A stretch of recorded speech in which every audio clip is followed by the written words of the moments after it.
ಶ್ರೀ ಗುರುಭ್ಯೋ ನಮಃ. ಹರಿ ಓಂ. ಪರಮಗುರುಭ್ಯೋ ನಮಃ. ಹರಿ ಓಂ. ಶ್ರೀಮದಾನಂದತೀರ್ಥ ಭಗವತ್ಪಾದಾಚಾರ್ಯ ಗುರುಭ್ಯೋ ನಮಃ. ಹರಿ ಓಂ. ಶ್ರೀಮದ್ವಾಯು ಹನುಮದ್ಭೀಮಮಧ್ವಾಂತರ್ಗತ ರಾಮಕೃಷ್ಣ ವೇದವ್ಯಾಸಾತ್ಮಕ ಶ್ರೀಲಕ್ಷ್ಮೀ ಹಯಗ್ರೀವಾಯ ನಮಃ. ಹರಿ ಓಂ. ಕರೋತು ಮಮ ಕಲ್ಯಾಣಂ ಹರಿ ಹಯಮುಖಾಭಿದಃ ಗುರುಶ್ಚ ಮಧ್ವನಾಮಾ ಮೇ ವರದೋಸ್ತು ನಿರಂತರಂ. ಆಪಾದಮೌಳಿಪರ್ಯಂತಂ ಗುರುಣಾಂ ಆಕೃತಿಂ ಸ್ಮರೇತ್ ತೇನ ವಿಘ್ನಾಃ ಪ್ರಣಶ್ಯಂತಿ ಸಿದ್ಧ್ಯಂತಿ ಚ ಮನೋರಥಾಃ. ಅಜ್ಞಾನತಿಮಿರಚ್ಛೇದಂ ಬುದ್ಧಿಸಂಪತ್ಪ್ರದಾಯಕಂ ವಿಜ್ಞಾನವಿಮಲಂ ಶಾಂತಂ ವಿಜಯಾಖ್ಯ ಗುರುಂ ಭಜೆ. ಶ್ರೀ ಗುರುಭ್ಯೋ ನಮಃ. ಹರಿ ಓಂ. ದಾಸಚತುಷ್ಟಯರಲ್ಲಿ ಒಬ್ಬರಾದ ಶ್ರೀ ವಿಜಯದಾಸರ ಆರಾಧನಾ ಮಹೋತ್ಸವ ಕಾರ್ತಿಕ ಶುದ್ಧ ದಶಮಿ. ಅಂತಹ ವಿಜಯಪ್ರಭುಗಳ ಆರಾಧನಾ ಮಹೋತ್ಸವದ ಅಂಗವಾಗಿ ಆರಾಧನಾಕ್ಕಿಂತ ಪೂರ್ವಭಾವಿಯಾಗಿ ಅವರ ಮಹಿಮೆಯನ್ನು ನಾವು ತಿಳ್ಕೊಂಡಿದ್ದರೆ ಆರಾಧನೆಯನ್ನು ಮಾಡತಕ್ಕಂಥದ್ದು ಅರ್ಥಪೂರ್ಣವಾಗತ್ತೆ ಅನ್ನೋ ದೃಷ್ಟಿಯಿಂದ ಒಂದು 5-6 ದಿವಸಗಳ ಕಾಲ ವಿಜಯದಾಸರಿಂದ ರಚಿತವಾಗಿರ್ತಕ್ಕಂತಹ ಕೆಲವು ಸುಳಾದಿ ಅಥವಾ ದೇವರ ನಾಮಗಳ ಚಿಂತನೆಯನ್ನು ಯಥಾಶಕ್ತಿ ಯಥಾಮತಿ ಗುರುಗಳ ಅನುಗ್ರಹದಿಂದ ಈ ಸಂದರ್ಭದಲ್ಲಿ ಚಿಂತನೆ ಮಾಡ್ತಾ ಇದ್ದೇವೆ. ವಿಜಯದಾಸರು ಬಂದದ್ದು ಯಾಕೆ ಭೂಮಿಯಲ್ಲಿ ಅವತಾರ ಮಾಡಿದರು ವಿಜಯದಾಸರು? ಅವರು ಭೃಗು ಋಷಿಗಳ ಅಂಶ ಅಂತ ಖ್ಯಾತರಾಗಿದ್ದಾರೆ. ಅಂತಹ ಭೃಗು ಋಷಿಗಳು ಮತ್ತೊಮ್ಮೆ ವಿಜಯದಾಸರಾಗಿ ಭೂಮಿಯಲ್ಲಿ ಯಾಕೆ ಅವತಾರ ಮಾಡಿದರು? ಅವರು ಅವತಾರ ಮಾಡಿರ್ತಕ್ಕಂಥ ಉದ್ದೇಶ ಏನು? ಅದನ್ನು ಹೇಗೆ ನಮಗೆ ಅದನ್ನು ಉಪದೇಶ ಮಾಡಿದ್ದಾರೆ? ಇದೆಲ್ಲವನ್ನು ನಾವು ಆರಾಧನಾ ಸಂದರ್ಭದಲ್ಲಿ ಚಿಂತನೆ ಮಾಡಬೇಕು. ಆರಾಧನಾ ಅಂದರೆ ಅದು ಮನಸ್ಸಿನಿಂದ ಮಾಡುವ ಕೆಲಸನೇ ಜಾಸ್ತಿ. ಕಾಯಕವಾಗಿ ಮಾಡತಕ್ಕಂತಹ ಅದು ಆರಾಧನಾ ದಿವಸ ಮಾತ್ರ ಇರುತ್ತೆ. ಆದರೆ ಆರಾಧನಾ ಪೂರ್ವಭಾವಿಯಾಗಿ ಮನಸ್ಸಿನಿಂದಲೇ ನಾವು ವಿಜಯದಾಸರ ಆರಾಧನೆಯನ್ನು ಅವಶ್ಯ ಮಾಡಬೇಕು. ಬರೀ ವಿಜಯದಾಸರಲ್ಲ, ಎಲ್ಲ ಯತಿಗಳ ಎಲ್ಲ ದಾಸರ ಆರಾಧನೆಯನ್ನು ಮಾನಸಿಕವಾಗಿ ಆರಾಧನೆ ಮಾಡೋದು ಕೂಡ ಒಂದು ಆರಾಧನೆನೇ. ಹಾಗಾಗಿ ವಿಜಯಪ್ರಭುಗಳು ವಿಜಯದಾಸರು ಯಾಕೆ ಅವತಾರ ಮಾಡಿದ್ರು ಭೂಮಿಯಲ್ಲಿ, ಮತ್ತೊಮ್ಮೆ ಯಾಕೆ ಬಂದರು ಮಹಾನುಭಾವರು ಅನ್ನೋದನ್ನು ಅವರ ಚರಮ ಶ್ಲೋಕ ತೋರಿಸ್ತಾ ಇದೆ. ಅಜ್ಞಾನ ತಿಮಿರಚ್ಛೇದಂ. ನೋಡಿ, ಎಲ್ಲ ಯತಿಗಳ ಎಲ್ಲ ದಾಸರಗಳ ಆ ಚರಮ ಶ್ಲೋಕ ಏನಿದೆ, ಕಡೆಯಲ್ಲಿ ಮಾಡತಕ್ಕಂತಹ ಶ್ಲೋಕ, ಅವರು ಈ ಭೌತಿಕ ದೇಹವನ್ನು ಬಿಟ್ಟು ಭಗವಂತನ ಲೋಕಕ್ಕೆ ಹೋದಾಗ ಒಂದು ಸ್ತೋತ್ರವನ್ನು ಮಾಡ್ತಾರೆ ಅವರ ಶಿಷ್ಯರುಗಳು. ಅದಕ್ಕೆ ಚರಮ ಶ್ಲೋಕ ಅಂತ ಕರೀತಾರೆ. ವಿಜಯದಾಸರ ಪ್ರಸಿದ್ಧವಾಗಿರ್ತಕ್ಕಂತಹ ಚರಮ ಶ್ಲೋಕ ಯಾವುದದು? ಅಜ್ಞಾನ ತಿಮಿರಚ್ಛೇದಂ ಬುದ್ಧಿ ಸಂಪತ್ಪ್ರದಾಯಕಂ ವಿಜ್ಞಾನ ವಿಮಲಂ ಶಾಂತಂ ವಿಜಯಾಖ್ಯ ಗುರುಂ ಭಜೆ ಅಂತ ಒಂದು ಶ್ಲೋಕ. ಈ ಶ್ಲೋಕದಲ್ಲಿ ಎಲ್ಲವನ್ನ ಅಡಗಿಸಿದ್ದಾರೆ ಅವರು. ಏನು ವಿಜಯದಾಸರು ಎಂಥವರು? ಅವರು ನಮಗೆ ಗುರುಗಳು. ವಿಜಯಾಖ್ಯ ಗುರುಂ ನೋಡಿ, ಅವರು ಗುರುಗಳು. ಅವರು ದಾಸರು ಹೌದು, ಗುರುಗಳು ಹೌದು. ಅವರು, ನಾನು ಜಗನ್ನಾಥ ದಾಸರ ಆರಾಧನಾ ದಿವಸ ಹೇಳಿದ್ದೆ ನಿಮಗೆ, ಅವರು ಗುರುಗಳು ಹೌದು, ದಾಸರು ಹೌದು. ಅವರು ಭಗವಂತನಿಗೆ ದಾಸರು, ನಮಗೆ ಗುರುಗಳು. ಅದಕ್ಕೆ ವಿಜಯಾಖ್ಯ ಗುರುಂಬಜೆ. ಈಗ ನಾವು ಅವರನ್ನು ಸ್ತೋತ್ರ ಮಾಡುವಾಗ ವಿಜಯ ಗುರುಗಳೆಂಬರ, ಸ್ಮರಿಸಿ ಬದುಕಿರೋ ದಿವ್ಯ ಚರಣ ಕೆರಗಿರೋ ವಿಜಯ ಗುರುಗಳೆಂಬರ ಅಂತಾರೆ ದಾಸರಾಯ. ದುರಿತ ಪೊರಿದು ದುರಿತ ತರಿದು ಪೊರೆವ ವಿಜಯ ಗುರುಗಳೆಂಬರ. ವಿಜಯ ಗುರುಗಳು ಅವರು ಅಂದ್ರೆ ನಮಗೆ ಜ್ಞಾನವನ್ನ ಕೊಡಕ್ಕೆ ಬಂದಿರತಕ್ಕಂಥ ಮಹಾನುಭಾವರು. ಪರಮಾತ್ಮನಿಗೂ ಅವ್ರಿಗೂ ಏನು ಸಂಬಂಧ ಅಂದ್ರೆ ಪರಮಾತ್ಮ ಈಶ, ಇವರು ದಾಸರು. ಅಲ್ಲಿಗೆ ವಿಜಯನ ದಾಸರು. ವಿಜಯ ಅಂತ ಭಗವಂತನಿಗೆ ಹೆಸರು. ಅಂತಹ ವಿಜಯ ಶಬ್ದ ವಾಚ್ಯನಾದ ಭಗವಂತನ ಅಥವಾ ವಿಜಯ ವಿಠಲ ಶಬ್ದ ವಾಚ್ಯನಾಗಿರ್ತಕ್ಕಂಥ ಭಗವಂತನ ದಾಸರು, ಅತಯೇವ ಅವರು ವಿಜಯ ದಾಸರು. ನಮಗೇನವರು ಅಂದ್ರೆ ಅವರು ನಮಗೆ ವಿಜಯ ಗುರುಗಳು. ಹಾಗಾಗಿ ಎಲ್ಲ ದಾಸಚತುಷ್ಟಯರನ್ನ ಗುರುಗಳು ಗುರುಗಳು. ಪುರಂದರ ಗುರುಂ ವಂದೇ, ವಿಜಯಾಖ್ಯ ಗುರುಂಬಜೆ, ಬಾಗಣ್ಣಾರ್ಯ ಗುರುಂಬಜೆ, ಗೋಪಾಲಾಖ್ಯ ಗುರುಂಬಜೆ, ಜಗನ್ನಾಥ ಗುರುಂಬಜೆ. ಎಲ್ಲ ಕಡೆ ಅದೇ ಶಬ್ದ ಇದೆ ನೋಡಿ. ಅವರೆಲ್ಲ ನಮಗೆ ಗುರುಗಳು. ಗುರುಗಳ ಕೆಲಸ ಏನು ಅಂದ್ರೆ ಶಿಷ್ಯನಲ್ಲಿ ಇರತಕ್ಕಂಥ ಅಜ್ಞಾನವನ್ನ ಪರಿಹಾರ ಮಾಡಬೇಕು. ಗುರುಗಳಿಗೆ ಇಷ್ಟೇ ಕೆಲಸ. ಅಜ್ಞಾನವನ್ನ ಪರಿಹಾರ ಮಾಡಿ ಜ್ಞಾನವನ್ನ ಉಪದೇಶ ಮಾಡಬೇಕು. ಗುರು ಜ್ಞಾನೋಪದೇಶಕ ಅಂತಾನೆ ಗುರು ಶಬ್ದಕ್ಕೆ ಅರ್ಥ. ಗು ಅಂದ್ರೆ ಅಂಧಕಾರ, ರು ಅಂದ್ರೆ ಅದರ ನಿವೃತ್ತಿ. ಗು ಅಂದ್ರೆ ಗುರು ಅನ್ನೋ ಕಡೆ ಗು ಇದೆಯಲ್ಲ, ಅದು ಗು ಅಂದ್ರೆ ಕತ್ತಲೆ. ಕತ್ತಲೆ ಅಂದ್ರೆ ಅಜ್ಞಾನ. ರು ಅಂದ್ರೆ ಅದನ್ನ ನಾಶ ಮಾಡುವರು. ಕತ್ತಲೆಯನ್ನ ನಾಶ ಮಾಡಿ ಬೆಳಕನ್ನ ತಂದು ಕೊಡುವವರು, ಅಜ್ಞಾನವನ್ನ ನಾಶ ಮಾಡಿ ಜ್ಞಾನವನ್ನ ಕೊಡುವವರು ಗುರು. ಅದಕ್ಕೆ ಅವರ ಚರಮ ಶ್ಲೋಕದಲ್ಲಿ ಅಜ್ಞಾನ ತಿಮಿರಚ್ಛೇದಂ ಅಂತ ಇರೋದು. ತಿಮಿರ ಅಂದ್ರೆ ಕತ್ತಲೆ. ಅಜ್ಞಾನ ಎಂಬ ಕತ್ತಲೆಯನ್ನ ಕತ್ತರಿಸುವವರು. ಛೇದ ಅಂದ್ರೆ ಕತ್ತರಿಸೋದು. ಯಾರ ಅಜ್ಞಾನವನ್ನ ಕತ್ತಲೆ, ಅವರು ಯಾರ ಅಜ್ಞಾನವನ್ನ ಪರಿಹಾರ ಮಾಡ್ತಾರವರು ಅಂದ್ರೆ ಯಾರ ಜ್ಞಾನದಿಂದ ನಮಗೆ ಮೋಕ್ಷ ಆಗತ್ತೋ, ಯಾರನ್ನ ಅವಶ್ಯವಾಗಿ ನಾವು ತಿಳ್ಕೊಳ್ಳೇಬೇಕೋ, ಯಾರನ್ನ ತಿಳ್ಕೋಬೇಕೋ ಅವರ ವಿಷಯದಲ್ಲಿ ನಮಗೇನು ಅಜ್ಞಾನ ಇದೆ ಆ ಅಜ್ಞಾನವನ್ನ ಪರಿಹಾರ ಮಾಡ್ತಕ್ಕಂಥವರು. ಅಂದ್ರೆ ಭಗವಂತನ ವಿಷಯದಲ್ಲಿರುವ ಅಜ್ಞಾನವನ್ನ ಪರಿಹಾರ ಮಾಡುವವರು.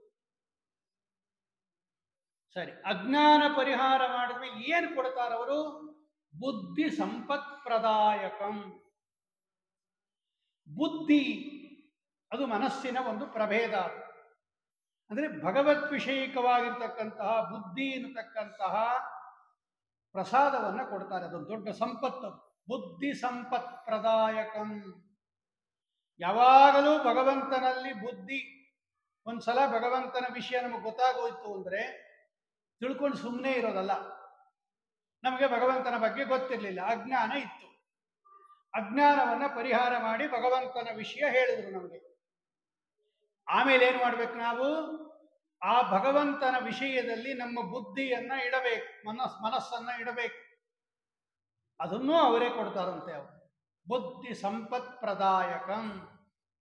ಭಗವದ್ವಿಷಯಕವಾಗಿರತಕ್ಕಂತಹ ಬುದ್ಧಿಯನ್ನ ಕೊಡುವವರು. ಪ್ರದಾಯಕಂ ಚೆನ್ನಾಗಿ ಕೊಡುವವರು. ನಮಗೆ ಕೊಡಬೇಕು ಅಂದ್ರೆ ಅವ್ರಿಗೆ ಗೊತ್ತಿರ್ಬೇಕಲ್ವಾ? ಅದಕ್ಕೆ ವಿಮಲಂ ವಿಜ್ಞಾನಂ. ವಿಮಲ ವಿಜ್ಞಾನಂ ವಿಜ್ಞಾನಂ ವಿಮಲಂ, ಶುದ್ಧವಾದ ಜ್ಞಾನವುಳ್ಳವರು ಅವರು. ವಿಜ್ಞಾನ ಅಂದ್ರೆ ಅಪರೋಕ್ಷ ಜ್ಞಾನ ಅಂತ ಅರ್ಥ. ಜ್ಞಾನ ಅಂದ್ರೆ ಸಾಮಾನ್ಯ ಜ್ಞಾನ, ವಿಜ್ಞಾನ ಅಂದ್ರೆ ಅಪರೋಕ್ಷ ಜ್ಞಾನ, ಅಂದ್ರೆ ಪರಮಾತ್ಮನನ್ನ ಪ್ರತ್ಯಕ್ಷವಾಗಿ ನೋಡಿದವರು. ಇಂದಿರಾಪತಿ ಇವರ ಮುಂದೆ ಕುಣಿವನು. ಯಾವಾಗಲೂ ತಮ್ಮ ಎದುರಿಗೆ ಭಗವಂತನನ್ನ ಕುಣಿಸಿಕೊಂಡಿರ್ತಕ್ಕಂಥ ಮಹಾನುಭಾವರು ಅವರು. ಅದಕ್ಕೆ ವಿಮಲಂ ವಿಜ್ಞಾನಂ ಅಂತ ಕರೀತಾರೆ. ಮಲ ಅಂದ್ರೆ ದೋಷ, ಅಶುದ್ಧ, ಯಾವ ದೋಷವೂ ಇಲ್ಲದ ಶುದ್ಧವಾದ ಭಗವದ್ವಿಷಯಕ ಜ್ಞಾನವುಳ್ಳವರು. ಶಾಂತಂ ಅಂದ್ರೆ ಸದಾ ಭಗವಂತನನ್ನು ಚಿಂತನೆ ಮಾಡುವವರು ಅಂತ ಅರ್ಥ. ಮನ್ನಿಷ್ಠತಾ ಬುದ್ಧಿ, ಶಮ ಮನ್ನಿಷ್ಠತಾ ಬುದ್ಧಿ, ಶಾಂತರು. ಶಾಂತ ಅಂದ್ರೆ ಕನ್ನಡದಲ್ಲಿ ಶಾಂತ ಅಂದ್ರೆ ಸುಮ್ಮನೆ ಕೂತಿರಿ, ಸೈಲೆಂಟ್ ಆಗಿರಿ ಅಂತ ಅರ್ಥ. ಶಾಂತ, ಶಾಂತಿ, ಶಾಂತಿ, ಶಾಂತಿ ಅಂತ. ಶಾಸ್ತ್ರದಲ್ಲಿ ಶಾಂತರು ಅಂದ್ರೆ ಶಮ, ಶಮ ಮನ್ನಿಷ್ಠತಾ ಬುದ್ಧಿ. ಕೃಷ್ಣ ಹೇಳ್ತಾನೆ ಏಕಾದಶ ಸ್ಕಂದದಲ್ಲಿ ಉದ್ಧವನಿಗೆ, ಯಾರು ಸದಾ ಭಗವಂತನಲ್ಲಿ ಮನಸ್ಸಿಟ್ಟಿರ್ತಾರೋ ಇವರಿಗೆ ಶಾಂತರು ಅಂತ ಕರೀತಾರೆ. ನೋಡಿ, ಸದಾ ಭಗವಂತನಲ್ಲಿ ಅಂದರೆ ಭಗವಂತನ ಜ್ಞಾನವುಳ್ಳವರು, ಭಗವಂತನಲ್ಲಿ ಮನಸ್ಸಿಟ್ಟವರು. ಅದಕ್ಕೆ ನಮಗೂ ಅವ್ರು ಹಾಗೆ ಮಾಡ್ತಾರಂತೆ. ಭಗವಂತನ ಜ್ಞಾನ ಕೊಡ್ತಾರೆ, ಭಗವಂತನಲ್ಲೇ ಮನಸ್ಸು ಕೊಡ್ತಾರೆ. ಬುದ್ಧಿ ಸಂಪತ್ ಪ್ರದಾಯಕಂ. ವಿಮಲಂ ವಿಜ್ಞಾನ, ಶುದ್ಧ ವಿಜ್ಞಾನ ಅವರಿಗೆ. ಭಗವಂತನ ಬಗ್ಗೆ ಅವರು ಹರಿಸರ್ವೋತ್ತಮತ್ವವನ್ನು ಸ್ಥಾಪನೆ ಮಾಡ್ಕೊಂಡು ಬಂದವರು ಅವರು ಭೃಗು ಋಷಿಗಳು. ತ್ರಿಮೂರ್ತಿಗಳಲ್ಲಿ ಯಾರು ಸರ್ವೋತ್ತಮರು ಅಂತ ಋಷಿಗಳೆಲ್ಲ ವಿಚಾರ ಮಾಡ್ತಾ ಇರ್ತಕ್ಕಂಥ ಕಾಲದಲ್ಲಿ ಶ್ರೀನಿವಾಸ ಕಲ್ಯಾಣದಲ್ಲಿ ಭೃಗು ಋಷಿಗಳು ಬ್ರಹ್ಮಲೋಕಕ್ಕೆ, ಸತ್ಯಲೋಕಕ್ಕೆ ಹೋಗಿ, ಕೈಲಾಸಕ್ಕೆ ಹೋಗಿ, ವೈಕುಂಠಕ್ಕೆ ಹೋಗಿ ತಮ್ಮದೇ ಆದ ರೀತಿಯಲ್ಲಿ ತ್ರಿಮೂರ್ತಿಗಳನ್ನು ಪರೀಕ್ಷೆ ಮಾಡಿ ಭಗವಂತನೇ ಸರ್ವೋತ್ತಮ ಅಂತ ಸಾರಿದವರು ಜಗತ್ತಿಗೆ. ಹರಿಸ್ಸರ್ವೋತ್ತಮ ಸಾಕ್ಷಾತ್ ರಮಾದೇವಿ ತತಃ ಪರಂ ವಿಧಿ ವಾಯು ತದಂತೆ ಚ ತದಂತೆ ಸರ್ವಪೂರ್ವಕಾಃ ಏವಂ ತರತಮಾಗ್ನೇಯ ಸುರ ದೈತ್ಯ ನರೇಶು ಚ ಅಂತ ಶ್ರೀನಿವಾಸ ಕಲ್ಯಾಣದಲ್ಲಿದೆ. ಅಂದ್ರೆ ತಾರತಮ್ಯದಿಂದ ನಾವು ನೋಡಿದಾಗ ಎಲ್ಲರಿಗಿಂತ ಮೇಲೆ ಇರುವವನು ಭಗವಂತ, ಅವನಿಗಿಂತ ಮೇಲೆ ಯಾರೂ ಇಲ್ಲ. ನಾಸ್ತಿ ನಾರಾಯಣ ಸಮಂ ನ ಭೂತಂ ನ ಭವಿಷ್ಯತಿ ಏತೇನ ಸತ್ಯವಾಕ್ಯೇನ ಸರ್ವಾರ್ಥಾನ್ ಸಾಧಯಾಮ್ಯಹಂ. ಇದು ವಿಜ್ಞಾನ ವಿಮಲಂ. ಇಷ್ಟು ಜ್ಞಾನ ಇತ್ತು ಅವರಿಗೆ, ವಿಮಲ ವಿಜ್ಞಾನ ಇತ್ತು ಅವರಿಗೆ. ಮಲರಹಿತವಾದ ಅಂದ್ರೆ ದೋಷರಹಿತವಾದ ಒಳ್ಳೆ ವಿಜ್ಞಾನ ಇತ್ತು ಅವರಿಗೆ. ಅಷ್ಟೇ ಅಲ್ಲ, ಶಾಂತಂ, ಸದಾ ಭಗವಂತನಲ್ಲಿ ಮನಸ್ಸುಳ್ಳವರಾಗಿದ್ದರು ಅವರು. ಇಂತಹ ವಿಜಯ ಎಂಬತಕ್ಕಂಥ ಹೆಸರುಳ್ಳ ವಿಜಯ ಗುರುಗಳನ್ನ ನಾನು ಭಜೆ, ಸೇವೆ ಮಾಡ್ತೀವಿ. ಇಂತಹ ಗುರು, ಭಜ ಅಂದ್ರೆ ಭಜನೆ ಅಂತರ್ಥ, ಸೇವಾ, ಭಜ ಸೇವಾಯಾಮ್ ಅಂತರ್ಥ ಸಂಸ್ಕೃತದಲ್ಲಿ. ಇಂತಹ ಗುರುಗಳನ್ನ ನಾನು ಸೇವೆ ಮಾಡ್ತೀನಿ. ಸೇವಾ ಮಾಡ್ತೀನಿ ಅಂದ್ರೆ ಏನರ್ಥ? ಅಲ್ಲಿರೋ ಶಬ್ದ ಎಲ್ಲ ನಮಗೆ ಸುಂದರ ಅರ್ಥಗಳನ್ನ ತಿಳಿಸತ್ತೆ ನೋಡಿ. ಅಜ್ಞಾನ ತಿಮಿರಚ್ಛೇದಂ, ಭಗವದ್ವಿಷಯಕವಾದ ಅಜ್ಞಾನ ಎಂಬ ಕತ್ತಲೆಯನ್ನ ಕತ್ತರಿಸಿ ಹಾಕುವವರು. ಬುದ್ಧಿ ಸಂಪತ್ ಪ್ರದಾಯಕಂ, ಭಗವದ್ವಿಷಯಕ ಬುದ್ಧಿ ಇರತಕ್ಕಂಥ ಸಂಪತ್ತನ್ನ ಚೆನ್ನಾಗಿ ಕೊಡುವವರು. ವಿಜ್ಞಾನ ವಿಮಲಂ, ವಿಮಲಂ ವಿಜ್ಞಾನಂ, ದೋಷವಿಲ್ಲದ ಸುಂದರವಾದ ಅಪರೋಕ್ಷ ಜ್ಞಾನವನ್ನ ಉಳ್ಳವರು. ಶಾಂತಂ, ಯಾವಾಗಲೂ ಭಗವಂತನಲ್ಲಿ ಮನಸ್ಸು ಇಟ್ಟವರು. ಇಂತಹ ವಿಜಯ ಎಂಬ ಆಖ್ಯ ಅಂದ್ರೆ ಹೆಸರು, ವಿಜಯಾಖ್ಯ, ವಿಜಯ ಎಂಬ ಹೆಸರಿನ ಗುರುಗಳನ್ನ ನಾನು ಭಜಿಸುತ್ತೇನೆ ಅಂತ ಆ ಶ್ಲೋಕದ ಅರ್ಥ. ಈಗ ಇದನ್ನು ವಿಚಾರ ಮಾಡಿದಾಗ ಅಜ್ಞಾನ ತಿಮಿರಚ್ಛೇದಂ, ಈ ಭಜೆ ಅನ್ನೋದನ್ನ ಕಡೆ ದಿವಸ ಹೇಳ್ತೀನಿ, ಹೆಂಗೆ ಅವ್ರನ್ನ ಸೇವೆ ಮಾಡಬೇಕು ಅಂತ. ಅದು ಕಡೆಯಲ್ಲೇ ಇದೆ ಹೇಗಿದ್ರು. ಈಗ ಮೊದಲನೇದು ಅಜ್ಞಾನ ತಿಮಿರಚ್ಛೇದಂ. ಅಜ್ಞಾನ ಅನ್ನತಕ್ಕಂಥ ಕತ್ತಲೆಯನ್ನ ಕತ್ತರಿಸುವವರು ಅಂತ ಅದಕ್ಕೆ ಹೆಸರು, ಅರ್ಥ ಅದಕ್ಕೆ. ಈಗಾಗಲೇ ನಾನು ಹೇಳಿದ್ದೀನಿ ಯಾವ ವಿಷಯದಲ್ಲಿ ಅಜ್ಞಾನ. ಅಜ್ಞಾನ ಅನ್ನೋದು ಸುಮ್ಮನೆ ಹಂಗಿರೋದಿಲ್ಲ. ಅಜ್ಞಾನ ಅಂದ್ರೆ ಯಾರಿಗೆ ಅಜ್ಞಾನ, ಯಾವ ವಿಷಯದಲ್ಲಿ ಅಜ್ಞಾನ ಅಂತ ನಮ್ಮಲ್ಲಿ ಎರಡೂ ಇರಬೇಕು. ಅದಕ್ಕೆ ಯದ್ವಿಷಯಕ ಅಜ್ಞಾನ, ಯಾರಿಗೆ ಅಜ್ಞಾನ. ಅನಿಯೋಗಿ ಪ್ರತಿಯೋಗಿ ಅಂತ ಕರೀತಾರೆ ಅದಕ್ಕೆ. ಈಗ ಅಜ್ಞಾನ ಯಾರಿಗಿದೆ? ನಮಗಿದೆ. ನಮಗಿದೆ ಅಜ್ಞಾನ, ಜೀವರಾಶಿಗಳಿಗಿದೆ. ಯಾರ ವಿಷಯದಲ್ಲಿದೆ? ಭಗವಂತನ ವಿಷಯದಲ್ಲಿದೆ. ನೋಡಿ ಅಲ್ಲಿಗೇನಾಯ್ತು? ಅಜ್ಞಾನ ತಿಮಿರಚ್ಛೇದಂ ಅಂದರೆ ಜೀವರಾಶಿಗಳಿಗೆ, ಸಾತ್ವಿಕ ಜೀವರಾಶಿಗಳಿಗೆ, ಭಕ್ತರಿಗೆ, ಸಾಧಕರಿಗೆ ಏನು ಭಗವಂತನ ಬಗ್ಗೆ ಅಜ್ಞಾನ ಇದೆ, ಸಜ್ಜೀವ ರಾಶಿಗಳಿಗೆ. ನಮಗೇನು ಭಗವಂತನ ಬಗ್ಗೆ ಪೂರ್ತಿ ಗೊತ್ತಿಲ್ಲ, ಏನೋ ಒಂದು ಸ್ವಲ್ಪ ಗೊತ್ತಿರ್ಬೋದು, ಇನ್ನು ಮಿಕ್ಕಿದೆಲ್ಲ ಅಜ್ಞಾನನೇ ಅದು. ಅಂತಹ ಅಜ್ಞಾನ ಅಂತಕ್ಕಂಥ ಕತ್ತಲೆಯನ್ನ ಪರಿಹರಿಸುವವರು, ಭಗವಂತನ ವಿಷಯದ ಅಜ್ಞಾನವನ್ನ ಪರಿಹಾರ ಮಾಡುತ್ತಾರೆ ಅಂತ ಅದರ ಅರ್ಥ. ಹೆಂಗ್ ಪರಿಹಾರ ಮಾಡಿದ್ರು ವಿಜಯದಾಸರು? ಈಗ ಕತ್ತಲೆ ಇದೆ, ಕತ್ತಲೆ ಹೋಗಬೇಕು ಅಂದ್ರೆ ಏನ್ ಮಾಡ್ತೀವಿ ನಾವು? ದೀಪ ಹಚ್ತೀವಿ. ಈ ನಂದಾದೀಪನಾದ್ರೂ ಹಚ್ಬೋದು, ಎಲೆಕ್ಟ್ರಿಕ್ ದೀಪನಾದ್ರೂ ಹಾಕ್ಬೋದು, ಕತ್ತಲೆ ಹೋಗುತ್ತೆ. ಈ ಕತ್ತಲೆ ಏನೋ ಹೊರಟೋಯ್ತು.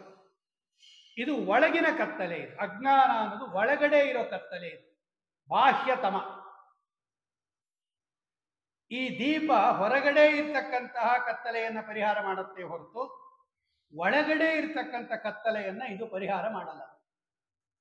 ಅಪಿತ್ರಿಲೋಕ್ಯ ಬಹಿರುಲ್ಲಸಂತಿ ತಮೋಹರಂತಿ ಮುಹುರಾಂತರಂಚ ದಿಶಾದೃಶನ್ನೋ ವಿಶದಾಂಜಯಂತಿ ಮಧ್ವಸ್ಯ ಕೀರ್ತಿರ್ದಿನನಾಥ ದೀಪ್ತಿಂ ಅಂತ ಸುಮಧ್ವಯದಲ್ಲಿದೆ. ಒಳಗಡೆನೂ ಕತ್ತಲಿದೆ ನಮಗೆ. ಈ ಒಳಗಡೆ ಇರೋ ಕತ್ತಲೆಗೆ ಅಜ್ಞಾನ ಅಂತ ಕರೀತಾರೆ. ಇದೇ ಅಜ್ಞಾನ ಅನ್ನೋ ಕತ್ತಲೆ, ಒಳಗಿರುವ ಕತ್ತಲೆ ಇದು.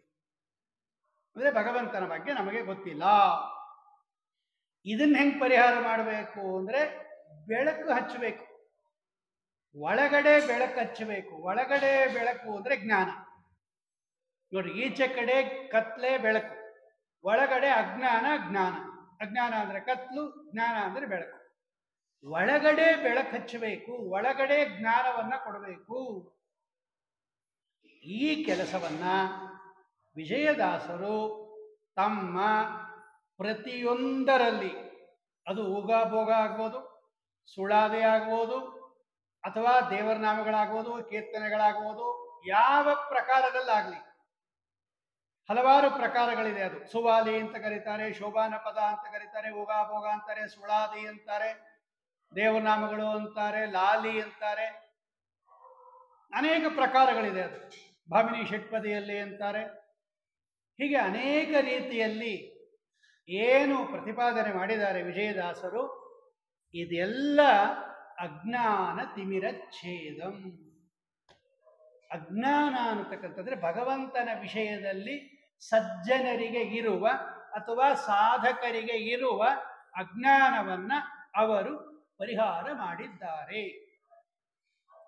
ಇದು ಮೇನ್. ಇದು ಅವರ ದೇವರ ನಾಮಗಳನ್ನಾಗಲಿ ಅವರ ಸುಳಾದಿಗಳನ್ನಾಗಲಿ ನಾವು ಚಿಂತನೆ ಮಾಡುವಾಗ ಇಷ್ಟು ಅರ್ಥ ಇಟ್ಕೋಬೇಕು.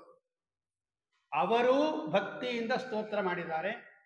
ಯಾಕೆ? ಅವರು ಶಾಂತರು, ಯಾವಾಗಲೂ ಭಗವಂತನಲ್ಲಿ ಮನಸ್ಸುಳ್ಳವರು, ಎಲ್ಲ ಕ್ರಿಯೆಯನ್ನ ಭಗವಂತನಿಗೆ ಅರ್ಪಣೆ ಮಾಡುವವರು. ಹಾಗಾಗಿ ತಾವು ರಚನೆ ಮಾಡಿದ ಪದಪದ್ಯ ಸುಳಾದಿಗಳನ್ನ ಭಗವಂತನಿಗೆ ಅರ್ಪಣೆ ಮಾಡಿದ್ದಾರೆ. ಒಂದು. ಎರಡನೆಯದು ಅಜ್ಞಾನ ತಿಮಿರಚ್ಛೇದಂ. ನಮ್ಮಲ್ಲಿರ್ತಕ್ಕಂತಹ ಅಜ್ಞಾನವನ್ನು ಪರಿಹಾರ ಮಾಡಿದ್ದಾರೆ ವಿಜಯದಾಸರು. ಇದು ಗುರುಗಳು. ಭಗವಂತನನ್ನ ಸ್ತೋತ್ರ ಮಾಡಿರೋದ್ರಿಂದ ದಾಸರು, ನಮ್ಮ ಅಜ್ಞಾನವನ್ನ ಪರಿಹಾರ ಮಾಡಿರೋದ್ರಿಂದ ಗುರುಗಳು. ಈಗ ಪ್ರಸಿದ್ಧವಾಗಿರತಕ್ಕಂತಹ ಅವರ ಪಂಚರತ್ನ ಸುಳಾದಿಗಳು ಅಂತ ನೂರಾರು ಸುಳಾದಿಗಳನ್ನು ಬರೆದಿದ್ದಾರೆ. ಇವರಿಗೆ ಸುಳಾದಿ ದಾಸರು ಅಂತಾನೆ ಹೆಸರು. ಸುಳಾದಿ ಎನ್ನುವುದು ಒಂದು ಪ್ರಕಾರ, ಅನೇಕ ತಾಳಗಳಲ್ಲಿ ಇರತಕ್ಕಂತಹ, ಒಂದೊಂದು ನುಡಿಗೂ ಅಂಕಿತ ಇರತಕ್ಕಂತಹ ಸುಂದರವಾದ ಒಂದು ಕ್ರಮ ಅದು.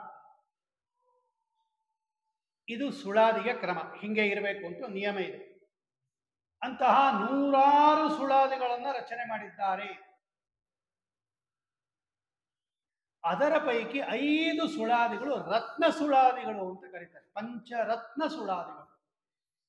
ಒಳ್ಳೆ ಶ್ರೇಷ್ಠವಾದ ರತ್ನ ಅಂದರೆ ಡೈಮಂಡ್. ಅವರ ಸುಳಾದಿಗಳಲ್ಲೆಲ್ಲ ರತ್ನಪ್ರಾಯವಾಗಿರತಕ್ಕಂಥ 5 ಸುಳಾದಿಗಳಿದೆ. ಅದರಲ್ಲಿ ಒಂದು ಸುಳಾದಿ ನೀವೆಲ್ಲ ಪ್ರತಿದಿನ ಹೇಳುವ ನರಸಿಂಹ ಸುಳಾದಿ. ಅದನ್ನು ಅವಶ್ಯ ಪಾರಾಯಣ ಮಾಡಬೇಕು. ಪ್ರತಿಯೊಬ್ಬರೂ ಪಾರಾಯಣ ಮಾಡಬೇಕು. ಅವಶ್ಯಕವಾಗಿ 3 ಹೊತ್ತು ಪಾರಾಯಣ ಮಾಡಬೇಕು. ಅದನ್ನು ಇನ್ನೂ ಹೇಳಬೇಕು ಅಂದರೆ ತ್ರಿಶವಣಂ 3 ಹೊತ್ತು ಮಾಡಬೇಕು. ಬೆಳಗ್ಗೆ, ಸಾಯಂಕಾಲ, ರಾತ್ರಿ. ಆಯಾ ಸಂದರ್ಭದಲ್ಲಿ ಬರತಕ್ಕಂತಹ ಸಕಲ ಅನಿಷ್ಟಗಳನ್ನು ಪರಿಹಾರ ಮಾಡಿ ಸಕಲ ಅಭೀಷ್ಟಗಳನ್ನು ಕೊಡುವ ಮಂತ್ರ ತುಲ್ಯವಾದ ಸುಳಾದಿ. ನರಸಿಂಹ ಮಂತ್ರನೇ ಮಂತ್ರತುಲ್ಯ ಮಂತ್ರ. ಅತ್ಯಂತ ಪವಿತ್ರವಾದ ವಜ್ರಾಯುಧದಂತೆ ಇರತಕ್ಕಂತಹದು.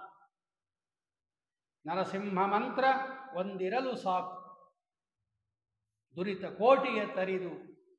ಬೇಕಾದ್ದು ಪಾಪ ಇರಲಿ ನಮ್ಮ ಹತ್ರ, ಪಾಪ ಮಾಡಬಾರದು. ಅಕಸ್ಮಾತ್ ಆಗೋಗಿದ್ರೆ ಬೇಕಾದಷ್ಟು ಮಾಡಿಬಿಟ್ಟಿರ್ತೀವಿ ನಾವು. ಅದನ್ನೆಲ್ಲ ಪರಿಹಾರ ಮಾಡತಕ್ಕಂತಹ ಸುಳಾದಿ ಸ್ತೋತ್ರ ನರಸಿಂಹ ಸುಳಾದಿ. ನಿಮಗೆಲ್ಲ ಗೊತ್ತಿರೋದ್ರಿಂದ ಆ ಸುಳಾದಿಯನ್ನು ಆರಿಸ್ಕೊಂಡಿರೋದು ನಾನು. ಒಂದು ನರಸಿಂಹದೇವರ ಸನ್ನಿಧಾನ, ಇನ್ನೊಂದು ನರಸಿಂಹದೇವರನ್ನ ಪ್ರಾರಂಭದಲ್ಲಿ ಸ್ತೋತ್ರ ಮಾಡಿದರೆ ಎಲ್ಲ ವಿಘ್ನಗಳು ಪರಿಹಾರ ಆಗತ್ತೆ ಅಂತ ಶ್ರೀಮದ್ ಆಚಾರ್ಯರು ಮಾಯಾವಾದ ಖಂಡನದಲ್ಲಿ ತಿಳಿಸಿದ್ದಾರೆ. ಅದರಲ್ಲಿ ಏನು ನಮಗೆ ಅಜ್ಞಾನವನ್ನು ಪರಿಹಾರ ಮಾಡಿದ್ದಾರೆ. ನೀವೆಲ್ಲ ಹಾಡು ಹೇಳ್ತೀರಾ, ಸುಳಾದಿ ಹೇಳ್ತೀರಾ, ಸುಂದರವಾಗಿ ಹೇಳ್ತೀರಾ, ಸಾವಿರಾರು ಸಲ ಹೇಳಿದ್ದೀರಾ, ಪ್ರತಿದಿನ ಹೇಳ್ಕೋತೀರಾ. ಈ ಸುಳಾದಿಯಲ್ಲಿ ವಿಜಯದಾಸರು ಏನು ಅಜ್ಞಾನವನ್ನು ಪರಿಹಾರ ಮಾಡಿದ್ದಾರೆ? ಯಾಕೆಂದ್ರೆ ಅವರ ಪ್ರತಿಯೊಂದು ಕೃತಿಯೂ ಕೂಡ ಅಜ್ಞಾನ ತಿಮಿರಚ್ಛೇದಂ, ಭಗವಂತನ ಬಗ್ಗೆ ಇರತಕ್ಕಂಥ ಅಜ್ಞಾನವನ್ನ ಪರಿಹಾರ ಮಾಡಕ್ಕೆ ಅದು ಉಪದೇಶ. ಇದೇ ಬೆಳಕು ಅಂದ್ರೆ ವಿಜಯದಾಸರು ನಮಗೆ ತೋರಿರುವ ಬೆಳಕು, ಜ್ಞಾನ ಬೆಳಕು. ಏನು ಈಗ ಹೇಗಿದ್ರೂ ಆ ವಿಜಯದಾಸರ ಸುಳಾದಿ, ನರಸಿಂಹ ಸುಳಾದಿ ಹೇಳಲೇಬೇಕು. ಆ ಸುಳಾದಿಯನ್ನು ಎಲ್ಲರೂ ಒಟ್ಟಿಗೆ ಹೇಳಿಬಿಡ್ರಿ. ಆ ಪದದ ಅರ್ಥ ಮಾತ್ರ, ಅಂದರೆ ಆ ಪ್ಯಾರ ಅರ್ಥ ಮಾತ್ರ ನಾನು ಹೇಳ್ತೀನಿ. ಎಲ್ಲರೂ ಹೇಳ್ರಿ ಈಗ. ಶ್ರೀ ಗುರುಭ್ಯೋ ನಮಃ. ಹರಿ ಓಂ. ವೀರಸಿಂಹನೇ ನರಸಿಂಹನೇ